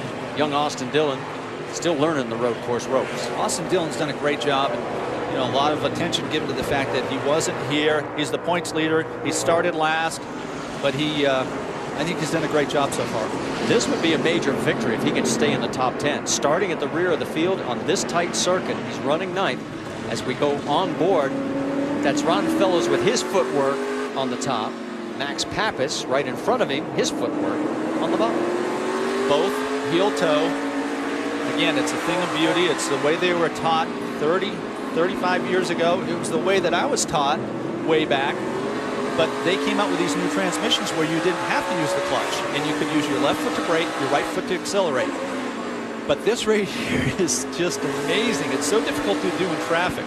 Remember, the left foot is sort of along for the ride with these guys, and they're doing all their work with their right foot. And I think it's amazing. I think it's the hard way of doing things, but it's amazing. Well, we've completed 51 of the 90 laps. Look out, Owen Kelly going a little off-roading, and it may cost him a spot. Sam Hornish Jr. right now behind Allmendinger. Kelly trying to hold off the 18 of Michael McDowell. Now you always wonder if that's an unforced error, you know, where the driver just feels the car behind him closing in and carries a little too much speed or doesn't match the revs. In this case, comes off with too much speed. The more speed you have, the more lateral force carrying you out. And got 2 tires off in the grass, which is okay. You can survive that. 4 tires is disaster. We can tell you that the Allmendinger is now 1 second out in front. And there is Brian Vickers. And Shannon, you've got the details on why they decided to stop a little early? Right, they came over the radio. You see it there on the left side of your screen. A cut tire. It was completely flat right rear. So they brought him down, obviously, because he felt that inside the race car. Yeah, it's really good feel. You know, and Brian has it going, and you know, that's a tough pill to swallow. A lot of racing left, but he felt that long before the tire went down, which allowed him to stay on the lead lap. He is back to 32nd right now, but if another caution comes out, he'll tighten up and he will not have to stop. He can pick up a lot of spots for these people that do. So don't count him totally out of this race, although he's got a lot of work ahead of him. Boy, a lot more people starting to take those tires off coming out of turn 1. Marcos Ambrose very aggressive today. He's using up the race car. Hadn't talked a lot about the brakes, but you know, it all comes into the equation. Marty, there's a mechanical aspect of this. These brakes get taxed. 1,200 degree rotor temps. We were seeing in practice 900 degrees on the rear temps. And when you do damage to the front end, you don't only restrict the air into the radiator, but you can restrict the air into the front brakes. Marcos Ambrose has moved up to 6th. He's going to start 26th in tomorrow's Sprint Cup race at Michigan. There's the race leader. That's A.J. Allmendinger. A damaged number 60 for Travis Pastrana here at the Nationwide Children's Hospital 200 at Mid-Ohio with 36 laps to go. The left side of this car torn up. Yeah, a lot of damage. It's definitely going to affect the speed in the car. And Travis, I thought, had been doing a great job this week. You know, really predictable, seemed in control, and just found some trouble. He was running 17th at the time, and now our attention is turning to the fuel situation for all those cars that pitted back on lap number 21. That was a total of 34 laps ago. We have 35 remaining. There's 55. I've got 56 as the magic number. 56, I think, will allow several of these cars to make it to the end. That doesn't give them any wiggle room for a green, white, checkered, and I'm taking into account we're going to get some more cautions between now and the end. But the one risk is running out of fuel here in the middle of the race. They've really had to stretch it out to make the back run work to go 34 at the end. We saw that 33 of Max Pappas and the 3 of Austin Dillon.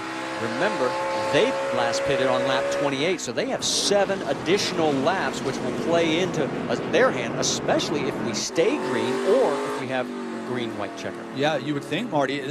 What surprised me Thursday and Friday was the disparity in fuel mileage between teams. And I think it speaks to these drivers using second gear so much and a lot of RPM. There's, you know, they can't throw it into third as quickly as they'd like.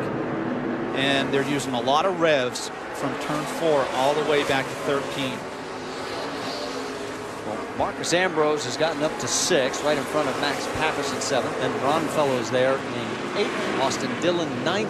And Dillon has been truly impressive. His patience, his willingness to follow and not make the stupid move. That was what he said, and he said, I can't afford to do anything stupid, and he hasn't. And this would be a major victory if he can finish in the top 10. Well, you can't underestimate the young man because he's done such an outstanding job his entire career, and he's getting better as he grows. And this is a big challenge for him this weekend. Mike, what do you have on the 3?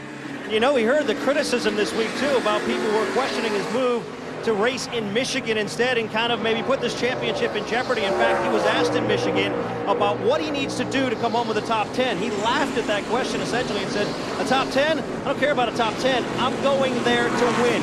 he is adamant his focus is still on this Nationwide Series championship. His strategy coming in today was to be patient, count on the attrition. He was expecting a lot of it. So far we've seen that, and he's moved up through the grid very steadily. The plan is very much playing out for him. And Mike, he's gaining credibility as he goes. He just passed Ron Fellows. I mean, that's a feather in your cap. The guy with more nationwide starts than anybody on road courses with a total of 24. And oh, by the way, he also is tied for the most wins on road courses with 4. With Marcus Ambrose and Terry Labonte. So nice move for the 3 of Austin Dillon as he now moves into 8th.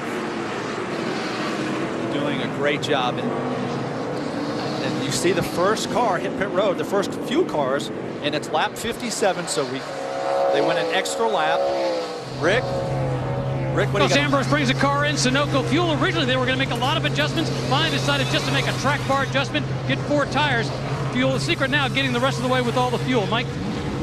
Adam Stevens coaching Owen Kelly into his box, saying make sure you wait on the fuel. We absolutely have to get it full here. 1 can of Sunoco race fuel is in, now out, the 2nd can going in. The team going to work on the left side, changing 4 tires. Stevens once again reminding him, do not leave until my cue. Just gave him the cue, but he stalled the car on pit road, and that will be costly. He's still having trouble getting it refired. Mike finally gets out, but you can see Parker Kligerman, the 5, also gets past with Ron Fellows. So it is very expensive. It is, but the tendency here is for the driver to try and get it back really quickly, and that's where he's got to pull back on the reins. That's where the spotters need to coach him. Okay, we lost 4 or 5 seconds, but we got a lot of racing left. Don't get yourself in trouble. 33 laps to go. Now remember, they last pitted on lap number 21. This time they pitted on lap 57, so that was 36. So by the numbers, they should be able to make it. And here we go with A.J. Allmendinger, our race leader, pulling off as he makes his way down pit road. Also following his teammate Sam Hornish Jr. and also the 18 of Michael McDowell. Shannon? A.J. Allmendinger, your race leader, what a great race he has been running. Remember, he won at Road America earlier this season. On fuel mileage, they are going to go to work on that 22. You see Sam Hornish Jr. directly behind him. They are going to put 4 scuffed tires on that 12 car and fill it full of Sunoco fuel. They're also going to make an air pressure adjustment just to help the handling of the car a little bit. They are both off at the same time, guys. Team Penske running in lockstep as they come out of pit road, back out onto the track. Marty, these drivers went 36 laps on that tank of fuel with a handful of caution laps, 10 of them. So, you know, we can't automatically assume that they can go 34 laps on this last tank because they're still going to need a little bit of help with some caution laps. Now, what it means is Max Pappas and Austin Dillon have cycled through to 1st and 2nd. Now, remember, they last pitted on lap 28, 7 laps after everybody else that we've just seen make stops. So they're still good for another 7 laps to maybe try and stretch a little bit of a lead, put a little bit of gap. If you're going to measure Austin Dillon, because of this strategy and who he's racing with on the same fuel strategy, you have to measure him against Max Pappas, one of the greatest road racers in the Nationwide Series. And he's holding his own with Max as you see Max hit pit road. So Max Pappas peels off here as we have completed lap number 59 of 90. Shannon? Well, Max Pappas in the 33 car, he's going to bring that car down pit road to get some fuel. Remember, he was battling some loose conditions earlier in the race. So far, he's saying the car turns pretty good after they made some chassis adjustments earlier on. But Max Pappas, those guys going to work, putting some Sunoco fuel inside that 33 car. And what it means is Austin Dillon has now inherited the lead. Yes. The 11 also in of Elliott Sadler. The pit crew members never get enough credit. You know, they deserve to be mentioned here because they thrive. They live for this moment. Potentially the last stop of the day. You don't need a 12-second stop. You just need to make sure you don't have an 18-second stop. It's Austin Dillon in front of Nelson Piquet Jr., who's right behind him by about a half a second. Now, Piquet last pitted on lap 39, so he can stay out even longer.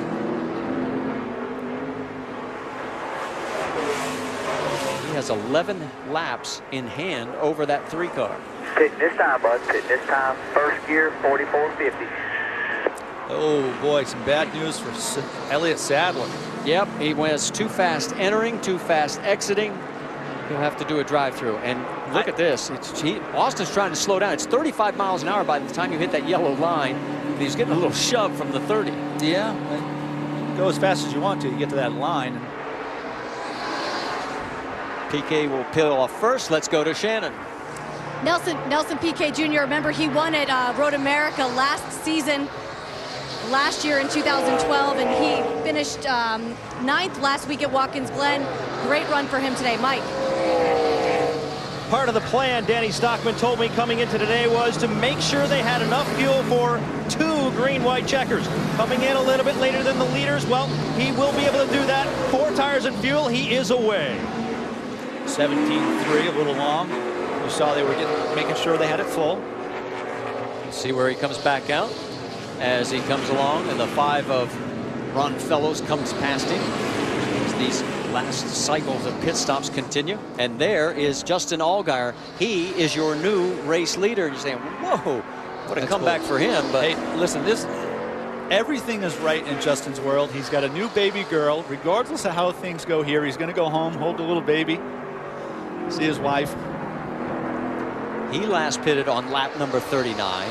Right behind him in second place is Michael Annette, who last pitted on lap 46.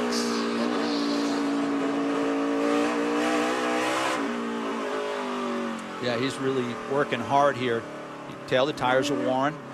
He had the incident with a 9. And he's done a great job. He's off sequence as a result of that. He spun back on lap number 31 when he was battling with a 9.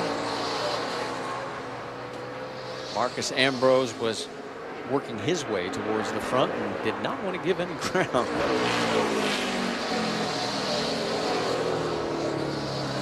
Okay, let's also reset this now, because you can see some of these other cars coming through. There is A.J. Allmendinger. He is shown right now in 4th position. About 16 seconds behind Allgaier, but that will be a race when Justin hits pit road. Right, it is Allgaier right now as the cycling has continued. Then Chad Hockenbraugh in the 42nd, Reed Sorensen in the 43rd. But all 3 of those cars must make another pit stop. And then you drop back to Allmendinger and Hornish, and they're good to go to the finish. Fastest car on the track with new tires is Michael McDowell. Haven't talked a lot about him since the start of the race. Qualified on the pole. But listen, in theory, this is the last stop for these drivers, and now this is where you want to empty the tank. Yeah, except for this top 3. They are definitely going to have to make another pit stop, as we have 29 laps to go. Whoa, the 6 of Trevor Bayne goes around at the exit. With him earlier. No caution. Well, he was over in there for the last second. And the 31 has peeled off to make his final stop. Shannon, you're going to be busy again. Oh, well, Marty, when the 31 had the contact with Marcus Ambrose, he did get over the radio, had a little warning for the 9, but his team just told him to think big picture, and that is exactly what he's been doing. They had some GoPros on the car during the test session on Thursday. Really helped Allgaier get a sense of where his braking points were and how he was getting into the turns. And 4 tires for Justin Allgaier. It's a really good stop. 14 seconds is right as Trevor Bayne goes streaking by. Let's go back and show you what happened to the 6, how he ended up turned around. Oh, the 30 again. Nelson has had an eventful day. He got right sides up on the apron, and when you do, again, you're along for the ride. Carries into Trevor. That's about the same spot he got the 32. Yeah. Nelson's been aggressive today, that's for sure. Clear. Caution is out. And we're hearing that the 31 went through one of the sand traps, and the 75 has picked up a banner. So Kenny Habul decided to do some free advertising for somebody. Just couldn't read it. He's got some damage on the front of his nose. So we are now under our 6th caution. If you're wondering what the all-time road course caution is, it's 11. We've got a long way to go before then. That's the record, and we're at number 6. Number 6. don't rule it out. And we've had 12 laps under the caution. This is significant, again, for the drivers that pitted on lap 21 and lap 57. They're counting on a half dozen caution laps at least. 40 car Reed Sorensen apparently with a mechanical problem. Okay, let's go back and see what happened to Justin Allgaier. Oh, man, he just got rammed by the 75. Oh, yeah, wow.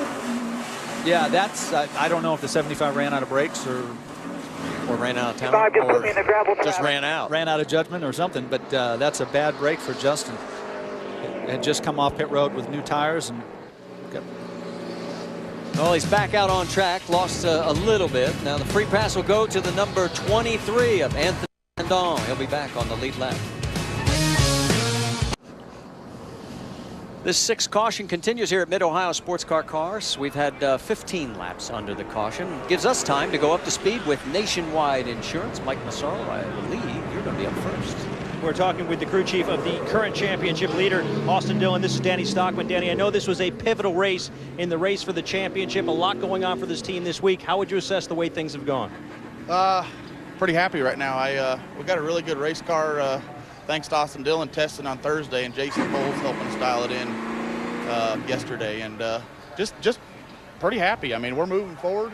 We're sitting 10th right now with quite a few laps to go, and I'm sure there's gonna be a lot more cautions. We gotta bide our time, keep the fenders on it, and hope for a good day. And Danny Stockman told me earlier this weekend, he said he just wants to get through this race on Saturday, and after this, looking at the schedule, not afraid of any of the tracks ahead, and it will be on for this championship race. With another championship contender, let's go to Rick DeBrule. Well, standing by with Greg Ives, who's Regan Smith's crew chief. You guys gambled a little this last stop. You didn't take tires. Explain. Well, here in the Nationwide Series, you know, we definitely have to try to get our track position, and, you know, we had to pit a little bit early. The last time there, we got our tires and fuel then, so we just came down, took what we needed to get to the end, and you know, hopefully picked up 6 seconds. That's the best way I knew how to get him into the position that he's in now. All right, once again, Regan Smith all the way up to 5th, and not bad considering he had some damage there. Shannon? Well, Greg Irwin up here with, they're getting ready to come to green. He told me that they are good to go to the end, and they are good to go for one green-white checkered finish. But he looked at me when I climbed up on the pit box, guys, and he said, here we are again, Penske 1-2.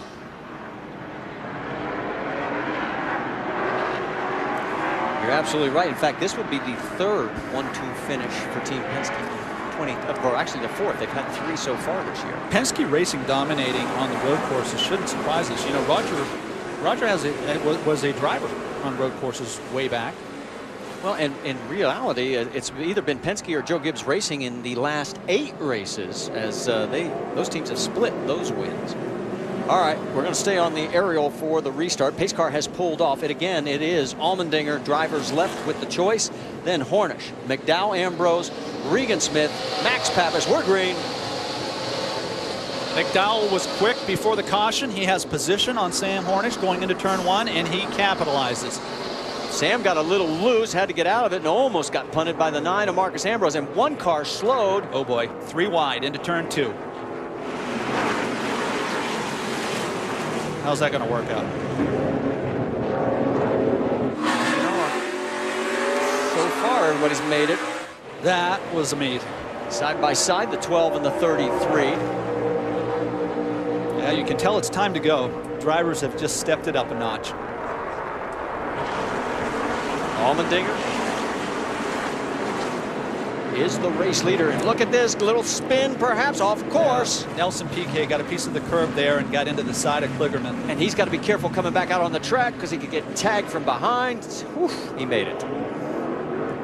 There could be a race. Ooh. Oh no, and the 7 goes around. Regan Smith. He quickly gets it righted.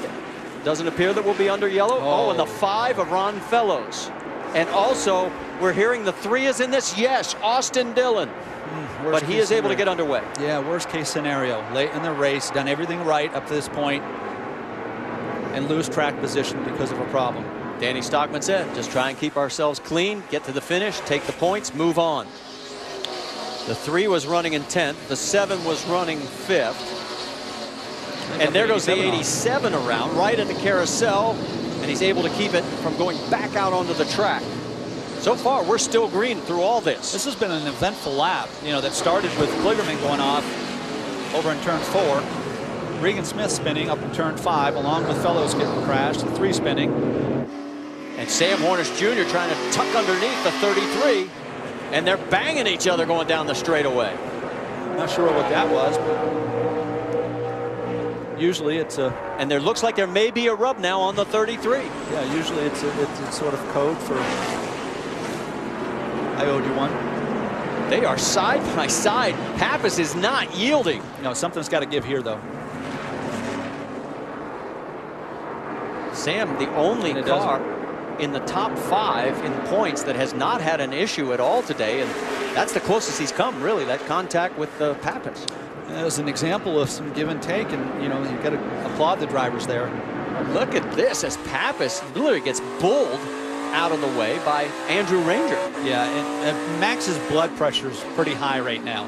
Got to regain his composure. We got a pretty good shot, I think, of this this previous wreck.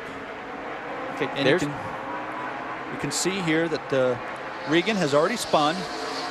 And then Michael Annette appears to get into the back of Austin Dillon, and Ron Fellows gets into the back of, or the side of the 3.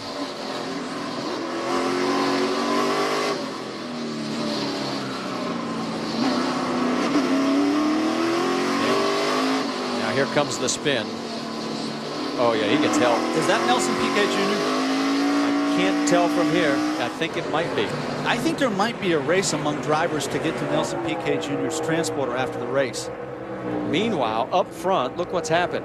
Allmendinger and McDowell have opened up a 2-second lead over 3rd place, which is now Marcus Ambrose, because Ambrose managed to get past Sam Hornish Jr. And there is Piquet. He is shown in 5th, and Owen Kelly in the 54 is 6th. Then you see the 33 of Max Pappas right behind the 54. Owen Kelly has had a clean day. Nelson Piquet Jr. in front of him has been very aggressive. You can see the wrinkles and dents and bruises and scrapes. His team loves it, Nelson Piquet, because he's driving the wheels off the car, but it's come at the expense of a few of the competitors.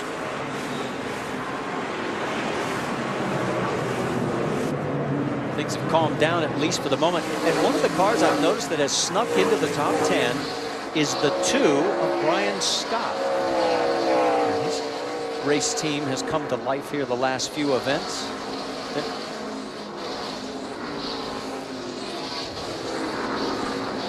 You can tell by the personality of the driver if they're comfortable at a track or not. And you know, that's what's so much fun about road racing, is you bring in some new names to the equation. And there is the 2 right behind Max Pappas with the 31 of Justin Allgaier. Another great comeback from him. Because remember, he got spun early in the contact with lap 31 with the 9 of Marcus Ambrose. It's a great rally. And Elliott Sadler running 10th is now, would be in 2nd place in the points, 16 behind Hornish. Regan Smith would be 17 back. Dillon would be 18 back. And Vickers 26 back. It's a very unusual day in the sense that drivers come here with the attitude, all right, I want to get through this weekend.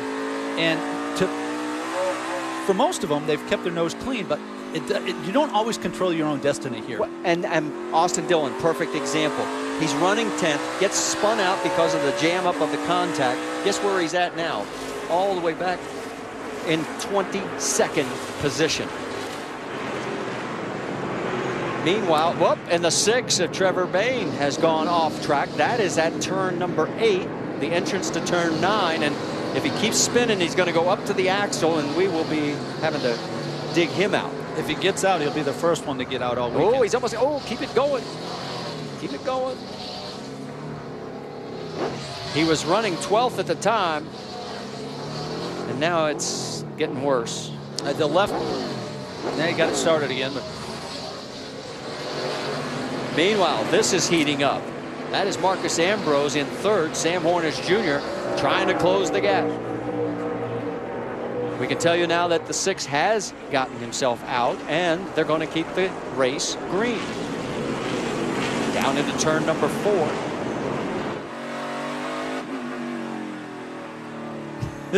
We've seen some aggression out of drivers. And, you know, Marcus Ambrose said, use the bumper if needed. And you notice how many laps we still have to go? We got 20 to go. I'm not wondering if anybody's going to have an uncrinkled fender. Those four trying to chase down the race leader. That is A.J. Allmendinger. He has led a total of 49 laps at the Nationwide Children's Hospital 200.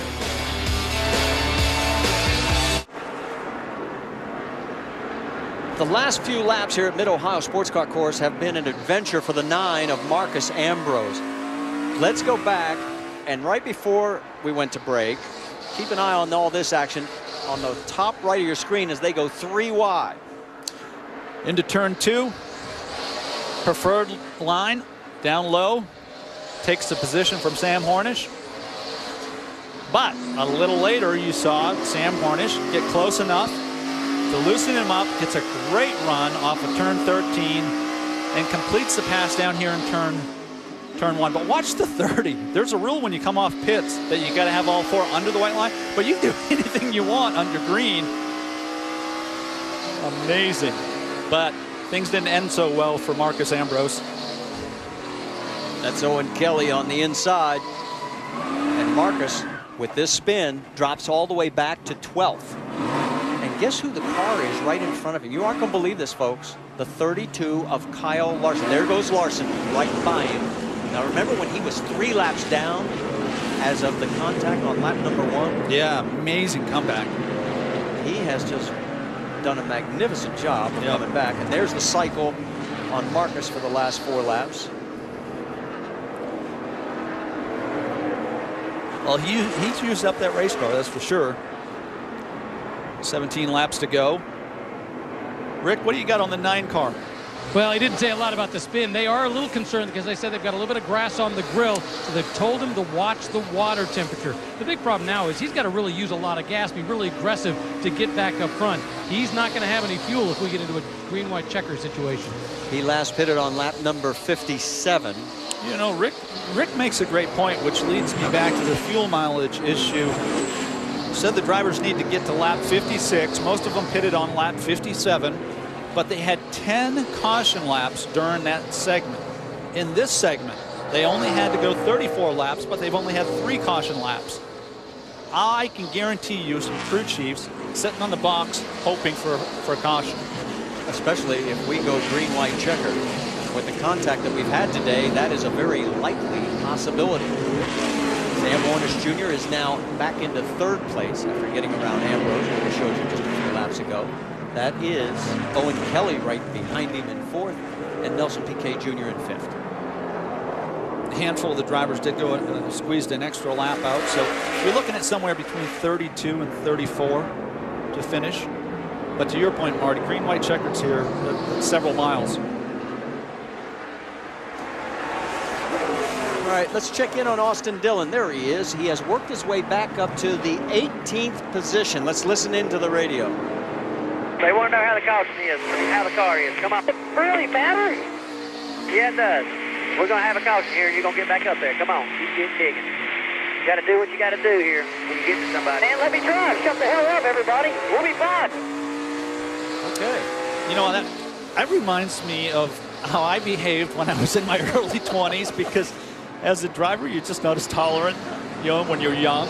And Danny's trying to help him, but just let me concentrate. You talked to me like that when I tried to give you directions in the rental car. Yeah, anybody that's ridden with you understands why I talk to you like that. All right, Austin is trying to work his way back up. He is 29 seconds behind the race lead, and you can see right now he would drop into 2nd in the points if the race finishes as is. But there's still, 15 laps to go. Faster than that white car, the 99. Go get it. Give him a little encouragement. That's Alex Bowman in the 99, and that is 4 position ahead of him. Reality is, if they come out of here with the top 15, they'll say, hey, under the circumstances, we did all we could do. The things that Austin can control today, or could control, he's done a very good job at. There was one situation he couldn't control, and that was when Regan spun at the top of turn 5. And that's just a part of this business. Oh, you saw Bowman on the right hand of your screen. He clipped the curb, slid a little bit, allows the 3 to draw a little closer. That was a 1.5 seconds just a couple of corners ago, and he is closing quickly. Quick story for you about Alex Bowman. A few races ago, he had to go to his backup car, and it wasn't prepared. Crew members from the 77 team came over and helped him, and without their help, he wouldn't have got it on the track. So yesterday, he was handing out gift cards to the crew members of the 77 team. I thought that was outstanding. Nice touch of class. It really for Alex is. Bowman. That battle is getting closer. Meanwhile, with 14 laps to go, A.J. Allmendinger has now opened up a 1.7 second lead over Michael McDowell. Hornish is third. Kelly and round out top 5. Back here at Mid-Ohio Sports Car Course, it was Marcus Ambrose who said at the beginning of the broadcast, you're going to have to use the bull bar to get through. And this is the battle he's had with the 77 of Parker Kligerman. Some great driving here. You see Marcos loses the back of the car, but still maintains and just uses up a little extra racetrack. Says, well, I got 8 tires in that corner, but it's not over. Yeah, it's not over because this is what happened a lap or 2 later. He put him around. And so that means Ambrose has been bounced back to 16th. And he is going to try and work his way back up. That's Michael Annett. That is for position. Annett running 15th. Now you have to study the personality of everybody you race against and understand what they have to gain or lose. And as it relates to Marcus Ambrose, the old saying is you don't pick a fight with somebody that's got nothing to lose. But late in the race, Parker Kligerman saying it's time to go. We may have to get more pit crew cameras because there's going to be a lot of finger pointing and discussion at the end of this race. Here we go. Take a look at this. This is Brian Vickers and Kyle Larson.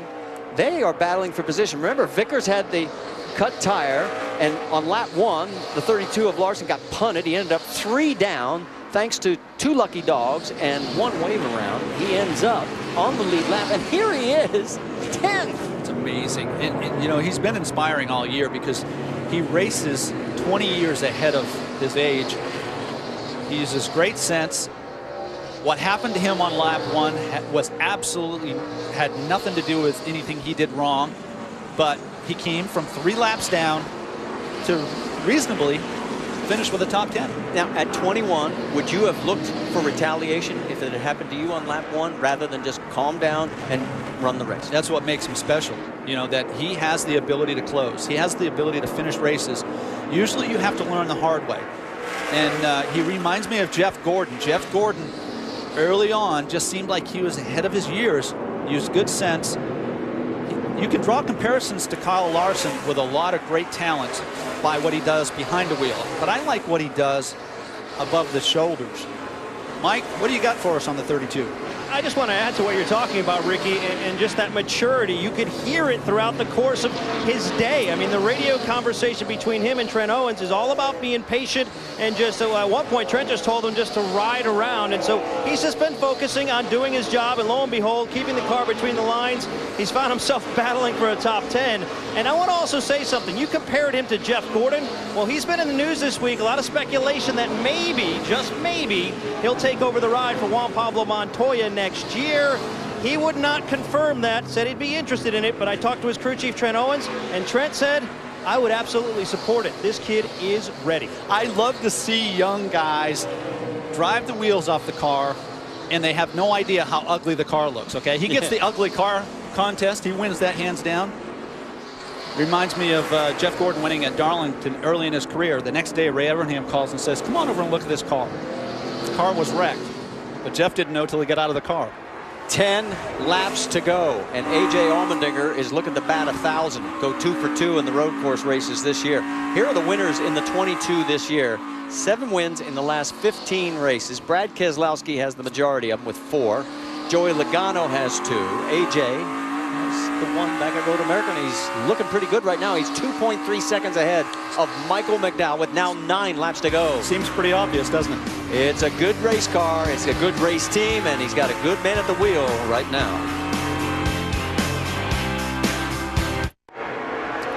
You're looking at the battle for fourth here at the Nationwide Children's Hospital 200 at Mid-Ohio Sports Car Course. We have 8 laps remaining. And that is Owen Kelly right in front of the 30 of Nelson Piquet Jr. And there you see Sam Hornish Jr., who is running third ahead of those 2 cars. Nelson Piquet Jr. has been aggressive today. There's no doubt about that. And we talked about the potential repercussions of that as it relates to the competitors. But from his team standpoint, I can guarantee you they love it. Side by side, they're going up to the corner here.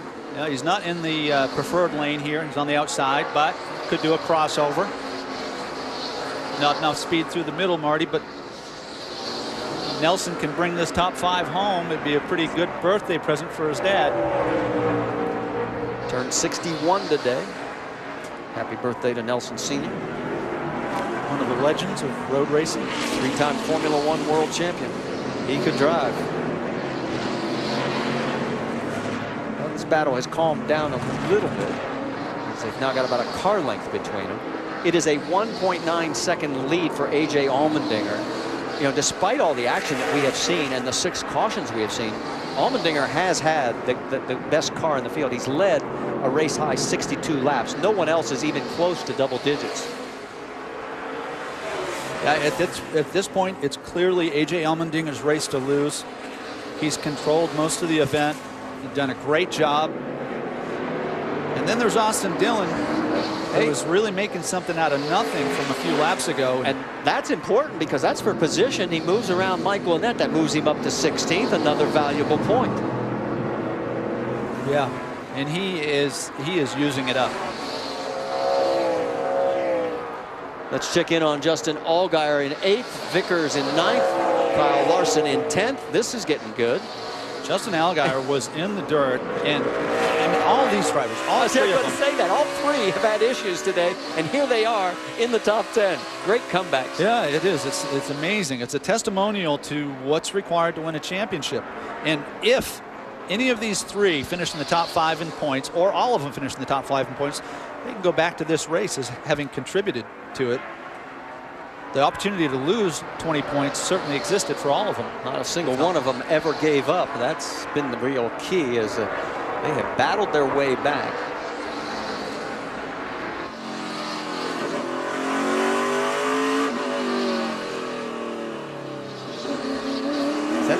Is that a tire rub from the smoke I'm seeing? He was dragging the right front tire, I believe. Okay. It was pretty common.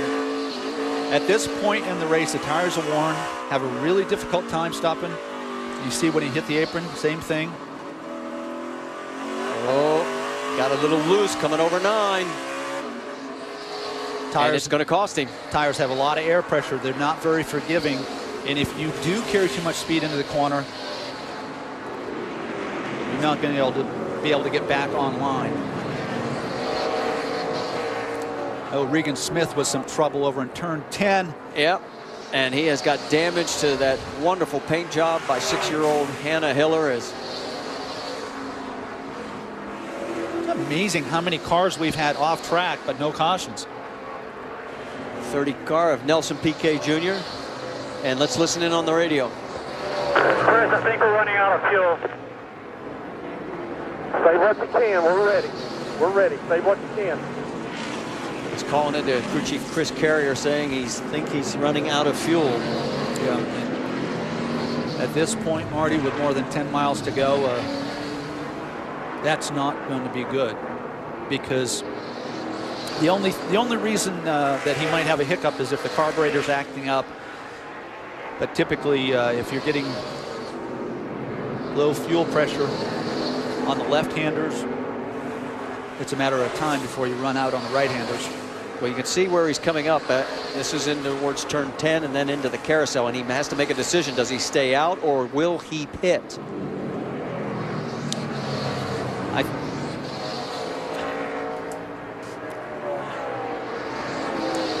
A.J. Allmendinger taking care of business. We can tell you that Piquet stayed out. He just came by our broadcast position. See the numbers there compared to the 29 he led at Road America and how he's dominated the race today. And just 4 laps remaining. And he will sweep the 2 races that he has been in. If he finishes this off, we've still got a lot of racing to go. Though four laps, a little more than 8 miles.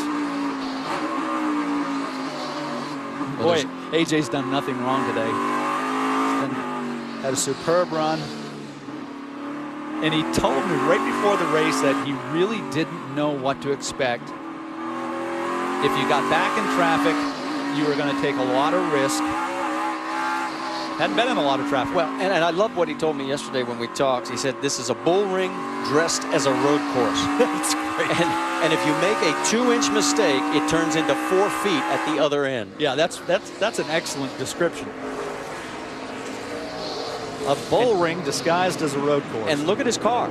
Look, there aren't many that look this clean. Right. There are a bunch of them that are all bent up.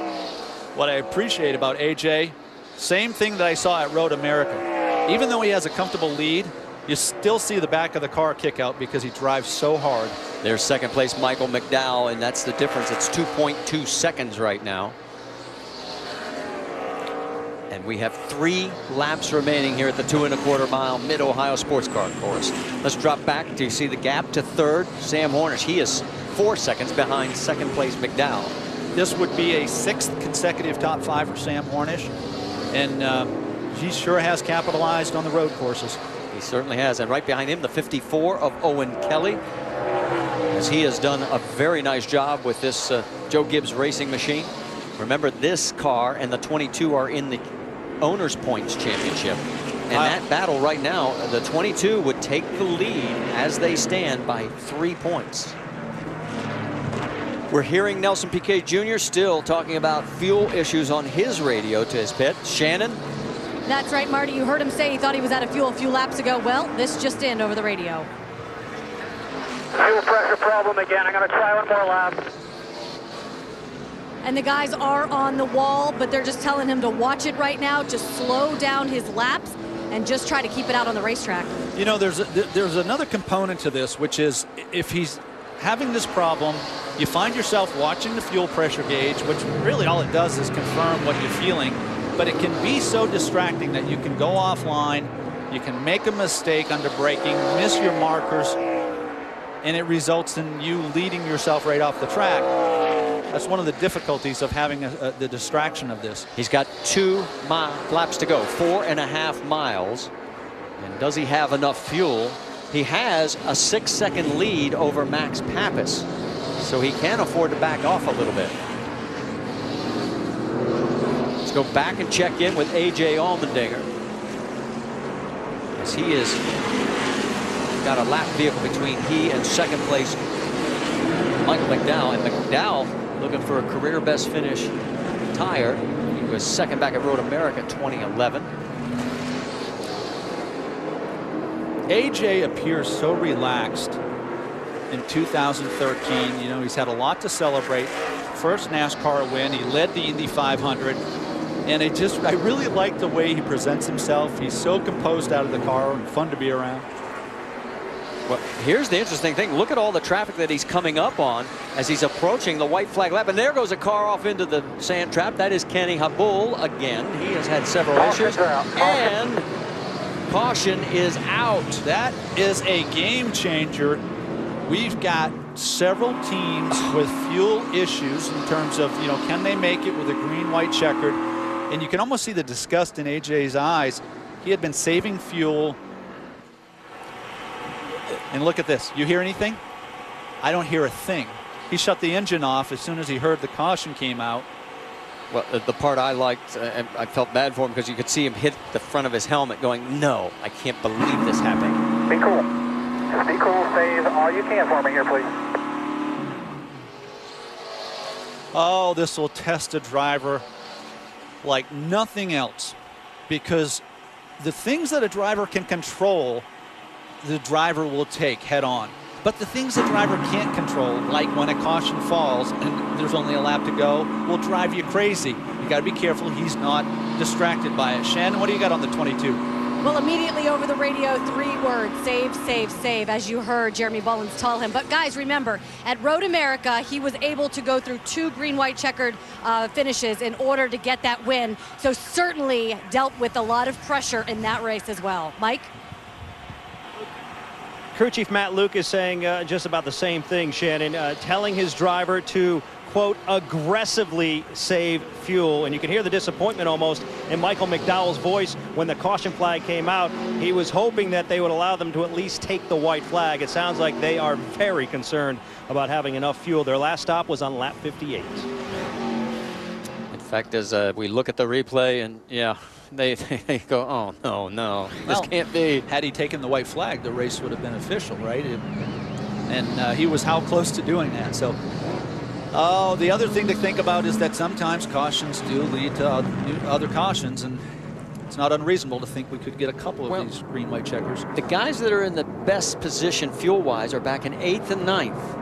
That's Brian Vickers, Kyle Larson. They pitted on lap 64. Well, before that, though, is Pappas in 6th. I think Pappas is 6 laps better. He pitted at lap 59. Few laps better. Yeah. Okay. PK Jr. was lap 60. He's having fuel issues, which sounds like a fuel pickup issue. And that brings you to Vickers and Larson at 64. If we go 3 green, white checkers, they're in a position of strength, aren't they? Yes, they are. What a contrast to where they were early in the day, particularly Larson, 3 laps down. Yeah, 3 laps down and punted on the first lap. All right, here's what we mean as far as the pit stops of the top 5. You know, we often say that a caution lap is worth 2 green flag laps, but actually it's better than that. And it's very difficult, if not impossible, to calculate because the drivers turning the engines off is the ultimate. It's 100% fuel savings. You can't qualify how often they do it or what the distance is, but AJ is saving all he can, anticipating at least 3 more laps. We can tell you, since Kenny Helbull in the 75 was the reason for the caution, he would have been the lucky dog, but he will not get that opportunity. So it means we still have 25 cars on the lead lap. Now, Brian Scott did have to peel off. He gets fuel, so that's going to drop him out of the top 10. He was running around in the 7th, 6th position there for a while, and the 7 is in to get some repairs and some fresh tires. If you watch the body language of those crew members on top of the box, you know how close they are on fuel.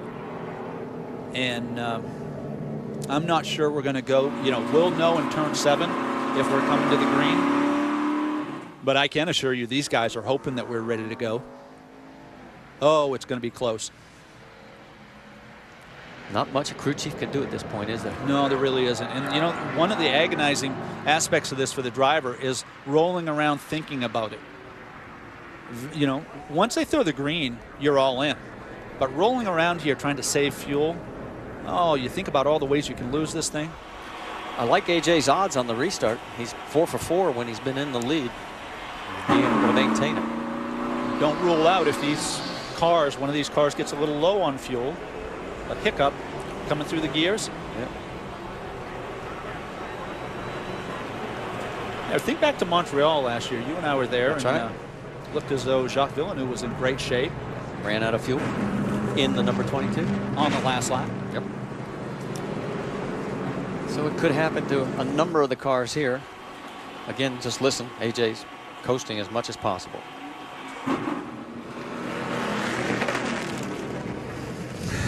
This right here is more work for AJ than anything he's done under green.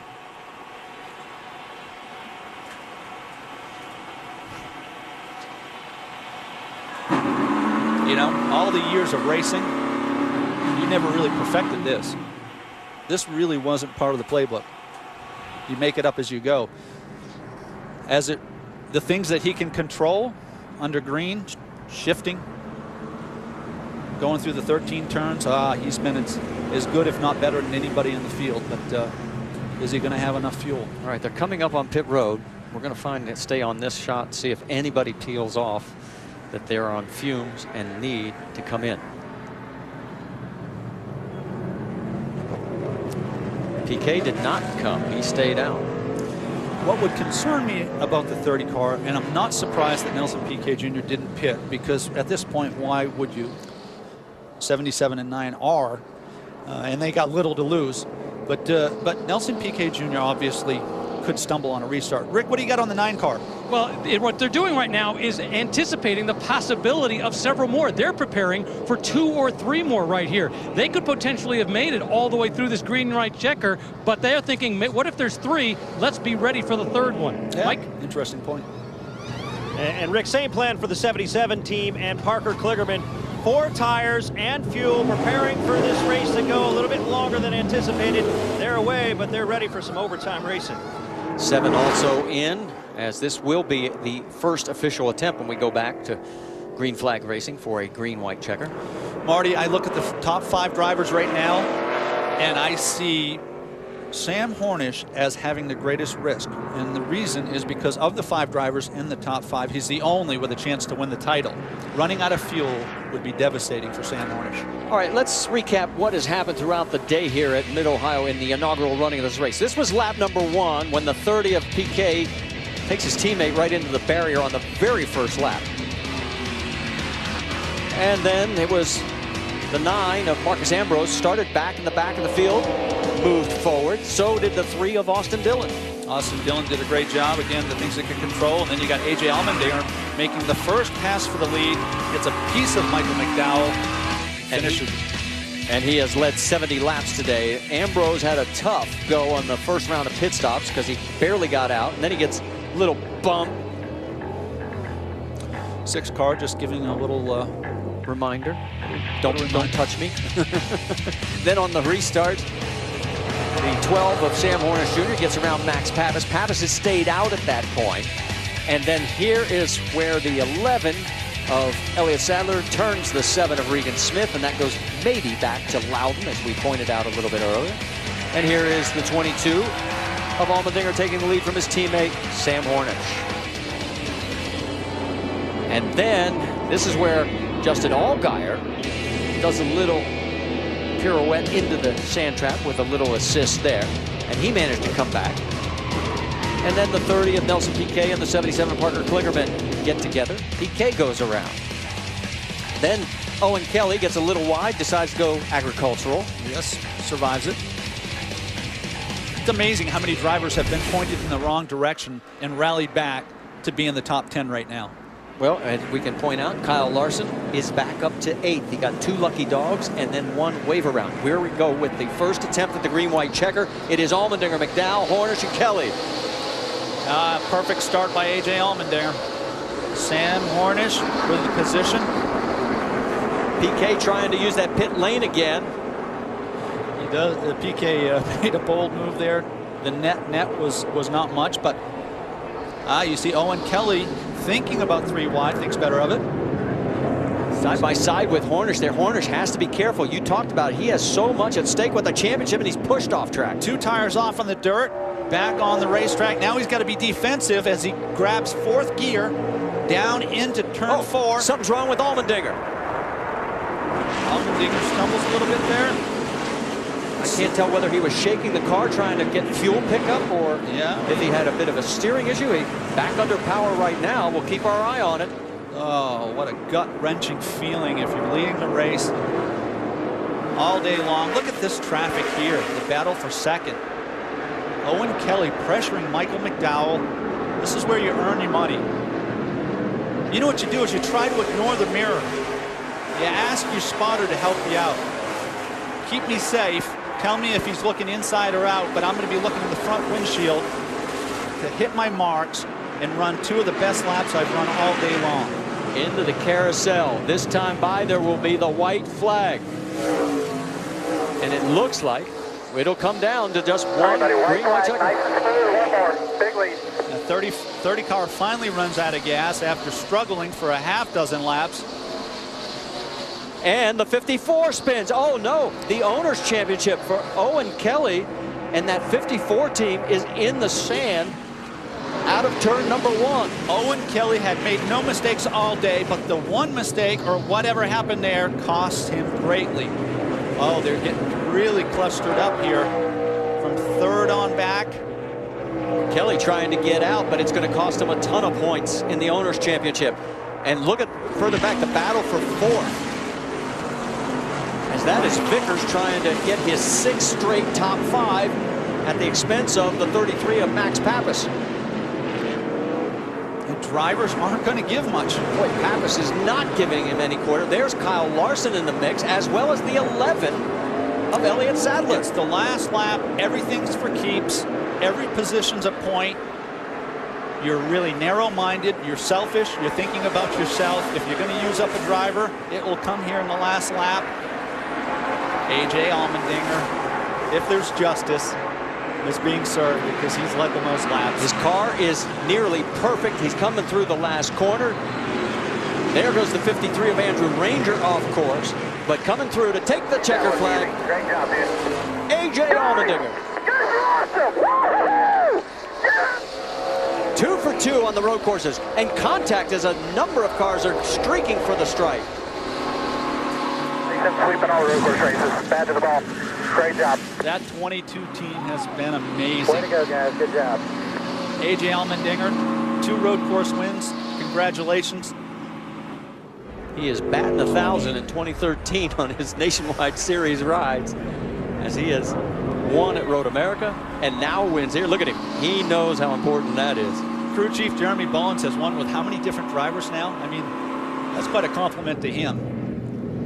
Yeah, here we go. And the 77 of Kligerman has turned Marcus Ambrose. And we've got some time that we're going to keep cameras on a lot of these guys, because you talked about it during the bracket. There's going to be a lot of discussions and some finger pointing at the end of this one. Yeah, drivers are going to enter pit road really upset, feeling like something was taken from them. We've probably got a dozen drivers that have an axe to grind with another competitor.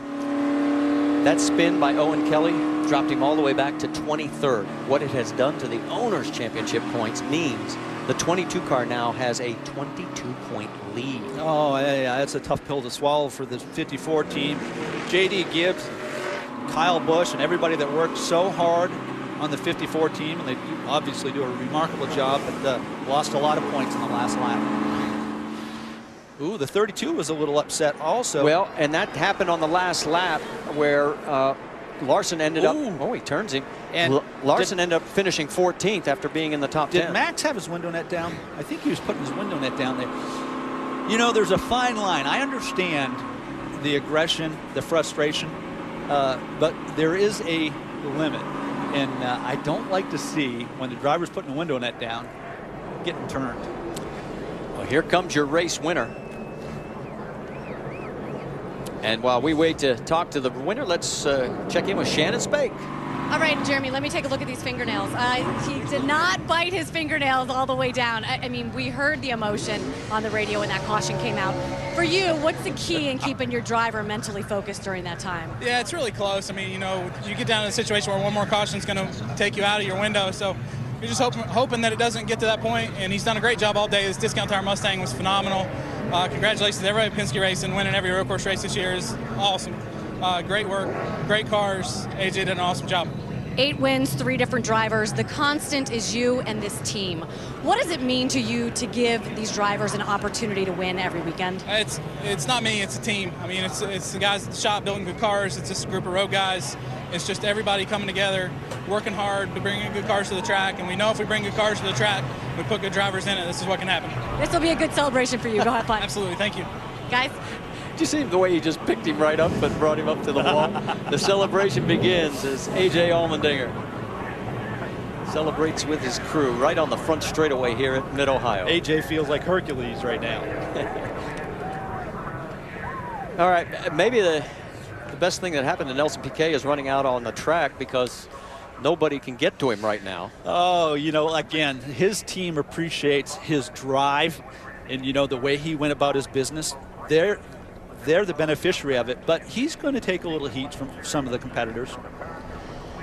Well, we'll wait for him to get a ride back to pit lane, and as AJ gets back in, he'll head towards Victory Circle and give us a chance to step aside for just a few moments, and then we'll talk to the winner here at the Nationwide Children's Hospital 200.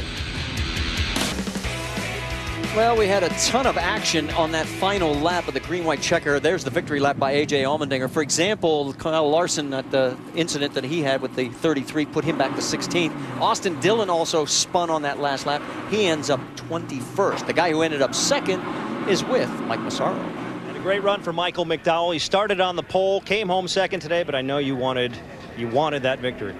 Yeah, absolutely. You know, it's my second runner-up finish. Very thankful, blessed to have an opportunity to drive number 18 Toyota Camry for K-Love and Joe Gibbs Racing. Very thankful K-Love and the message that they send over all the radio airwaves and on klove.com. And so I wanted that win bad, definitely. I was pushing hard to try to catch AJ. We weren't sure if we were good on fuel, so I didn't really want to see that lost caution, but it gave us another shot at him. But that outside into turn one just wasn't the preferred line. I had to hold off Sam there, and by the time I got those guys cleared, AJ was already gone. But I want to thank Nationwide Insurance and then also just the kids that are here from the Nationwide Children's Hospital. Very cool to be a part of the inaugural Mid-Ohio event, and hopefully I'll be back for more. A nice strong run for Michael McDowell. He brings it home second, Rick. Well, standing by with Sam Hornish, who has just taken the points championship. That's the good news. But let's talk about the fact you really wanted the win. What was it about your car that just couldn't give it to you today? The first lap of each restart and the initial start of the race, we were way too tight through turn one and just chattered the front tires. So every time, no matter whether we were on the inside or outside, it made it hard to either complete a pass if I was on the inside or to be able to clear somebody if I was on the outside. But after that first lap and the tires would get up to temperature, I'd start feeling a lot better about it. Our line truck parts Ford Mustang was really good over the long run. But we had a whole bunch of short runs today, and we were hoping to be set up a little bit more for the short run, and just didn't pan out that way. But real proud of Greg Irwin and Brian Campy, all the guys that work on this car. They're doing a great job for me, and you know, obviously being able to come here to Mid-Ohio is awesome, and to be back at home, obviously I wanted to do a little bit better, but real happy with you know, the results as far as the points go, and just hoping that you know, we get to come back here again in the future and we have just another great crowd like we had today. All right, Sam Hornish once again taking the points championship, Marty. By 13. And now, Austin Dillon had two incidents today. First one was not his fault, but you are a little critical on this one. Well, it's late in the race. You got to go. And he didn't do anything wrong except spin. And, you know, sometimes you got to lift a little bit to survive. Oh, a hard way to end the day for Austin Dillon. And what it meant was he dropped back to 21st, and he is going to drop to a tie for third, 15 points behind Sam Hornish Jr. Stay with us. The huge crowd here at Mid-Ohio starts the journey homeward after seeing a great inaugural running of the Nationwide Children's Hospital 200. Let's go to celebrate with A.J. Allmendinger. How about it, Shannon?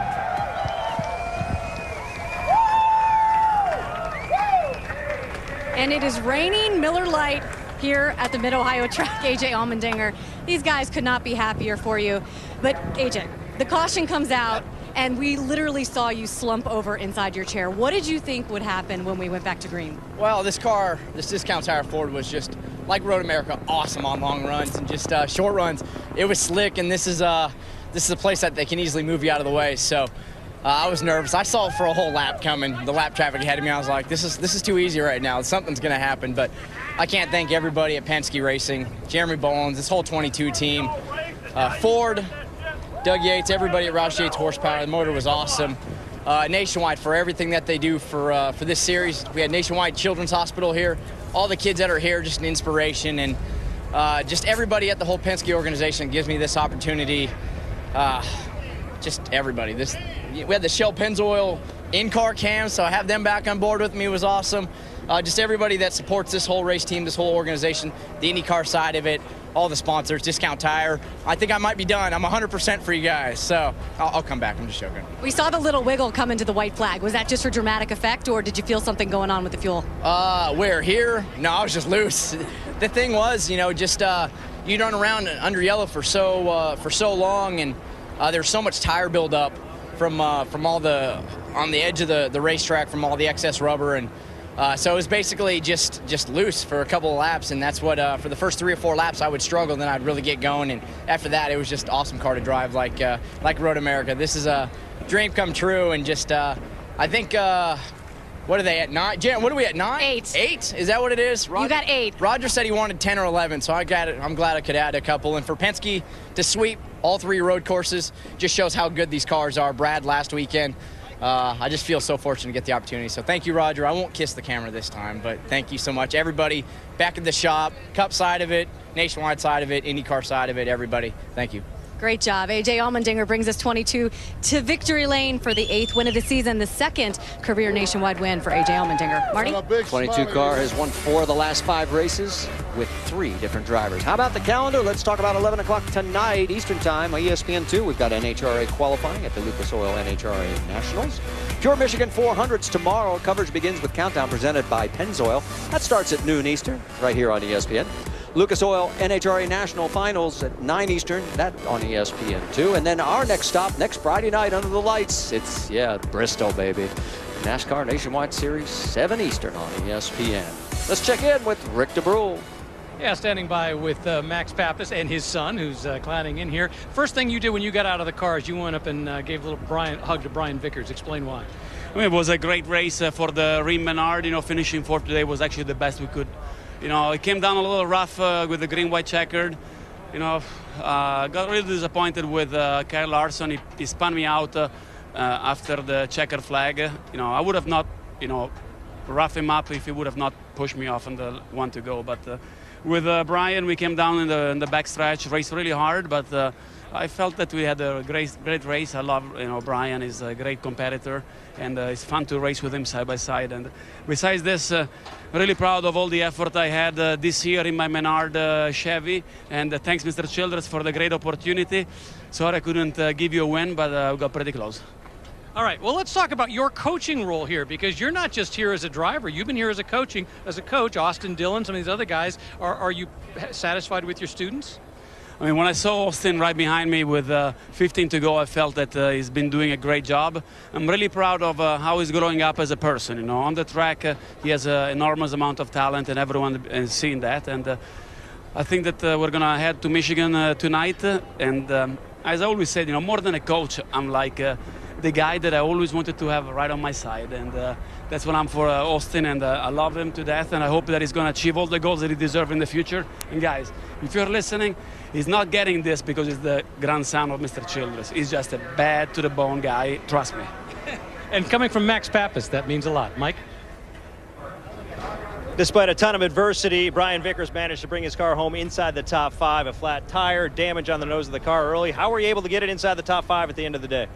Good strategy by Kevin and the whole crew, and good pit stops all day. The flat tires were what really hurt us. We had a great car. The Dollar General Toyota was fast all day. We just never got the break we needed. But there at the end, it was mayhem, and we were able to get through it and get another title top 5. So it was a good points day for the Dollar General team, just not the win we wanted. Yeah, another top 5. You can continue your climb toward the top of the standings. How would you describe the performance this team has had in the last month or so? Oh, it's been phenomenal. I mean, the team's really clicked.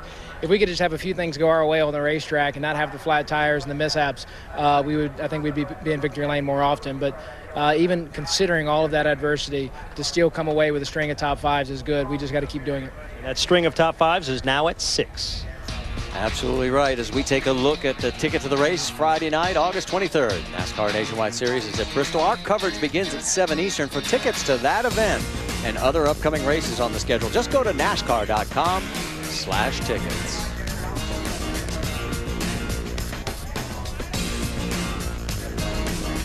How about some thoughts on your end of this? I mean, we expected a lot of contact. We had a lot of contact. We did, and a lot of drivers rallied back from some adversity. Sam Hornish Jr. took care of business with a 3rd place finish. Brian Vickers, the same, rallied back for a top 5. Elliott Sadler in 6th. But, in the end, A.J. Allmendinger was the car to beat and did an outstanding job. Congratulations, Roger Penske, Jeremy Bullins, A.J. Allmendinger. Well, the celebration continues. Let's show you the points as they now stand. And the gap between 1st and 5th, believe it or not, has not changed. It's still 18 points. And Vickers is still 5th. But the order gets shuffled. Yes, it did. Take a look as Sam Hornish Jr. moves up to the top spot. Elliott Sadler jumps 2. And then Regan Smith and Austin Dillon are tied for 3rd, 15 markers back. This battle continues on to Bristol. Let's check in with Mike Massaro. And as the day began, Austin Dillon was the championship leader. As it turns out, you fell down to third, 15 points back. But you knew today would be a bit of an obstacle. How would you assess the way things went? Well, I'm really proud of the guys. We had a really fast car, and that's what made it frustrating. Just come to the front, to the back a few times, and man, it's just these road course races are all about positioning yourself, because whoever knocks you out of the way is where they're going to end up. It's just it's kind of a rough, tough racing, but we just got put in the wrong situation. I'll take a blame for that last one. I was trying to keep ourselves in the position we were in, and the Advocate Shirley was just fast. That was the most disappointing thing. We had something that we could run in the top 6 with, I feel like, and it didn't work out for us. But hey, you know, we'll go on to Bristol, and we've got really good oval cars for him here on out, and I'm looking forward to it. It'll be a battle to the end, and plan on winning some races from here on out. With you splitting time in Michigan, there might be some critics out there who say, well, why'd he do that? Why'd he risk this championship? What do you think now that this is behind you? No, it wasn't that. It's just getting moved out of the way. The one time when the wreck happened in front of us, I thought I was through it. I don't know. I think somebody spun me from behind, and then the 5 cleared me out. So we had it missed, I felt like, and just got taken out. But it's part of this racing. Small track, people get turned around, and I'm not disappointed. I'm just disappointed that we had a fast car and didn't get to finish where it was supposed to finish. So we'll go on. Like I said, we've got fast cars from here on out. 11 races to go, plenty of time for this 3 team to get back into championship contention. They still are. They're not out of it, but certainly plenty of time to get back on top. Marty? Well, and that's what I want to ask you, Ricky Craven. Now the road course season is done. And so we're back to the ovals, and looking at the points right now, who do you like heading down the stretch for the championship? Well, first off, it's way too early to dismiss Austin Dillon, okay? I mean, they knew this would be an obstacle. He's got his best races ahead of him. Along those same lines, Brian Vickers continues to gain steam. Sam Hornish, atop the point standings.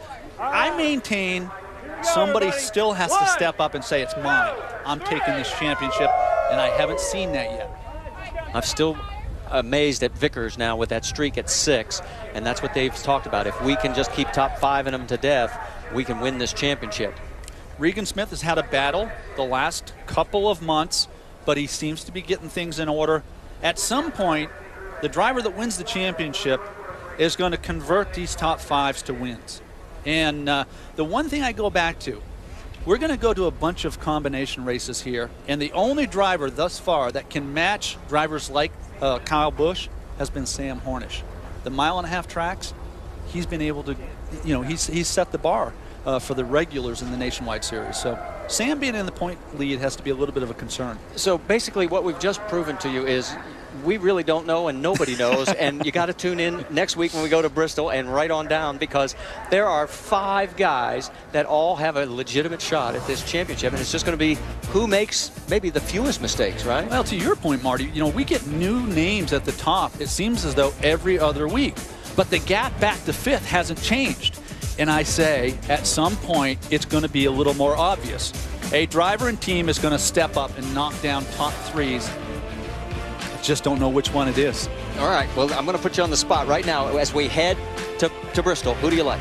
I like the momentum of Sam Hornish. I like the momentum of Brian Vickers. Watch Brian Vickers. He's going to victory lane sooner rather than later. Make sure to tune in tomorrow for the Pure Michigan 400. Our coverage begins with NASCAR Countdown presented by Pennzoil at noon on ESPN. Coming up next, 2013 Little League World Series. It's presented by Kellogg's Frosted Flakes. It's going to be the Czech Republic versus Canada. Congratulations to A.J. Allmendinger as he's 2 for 2 on the road courses. For our entire ESPN crew, I'm Marty Reed. Thanks so much for joining us.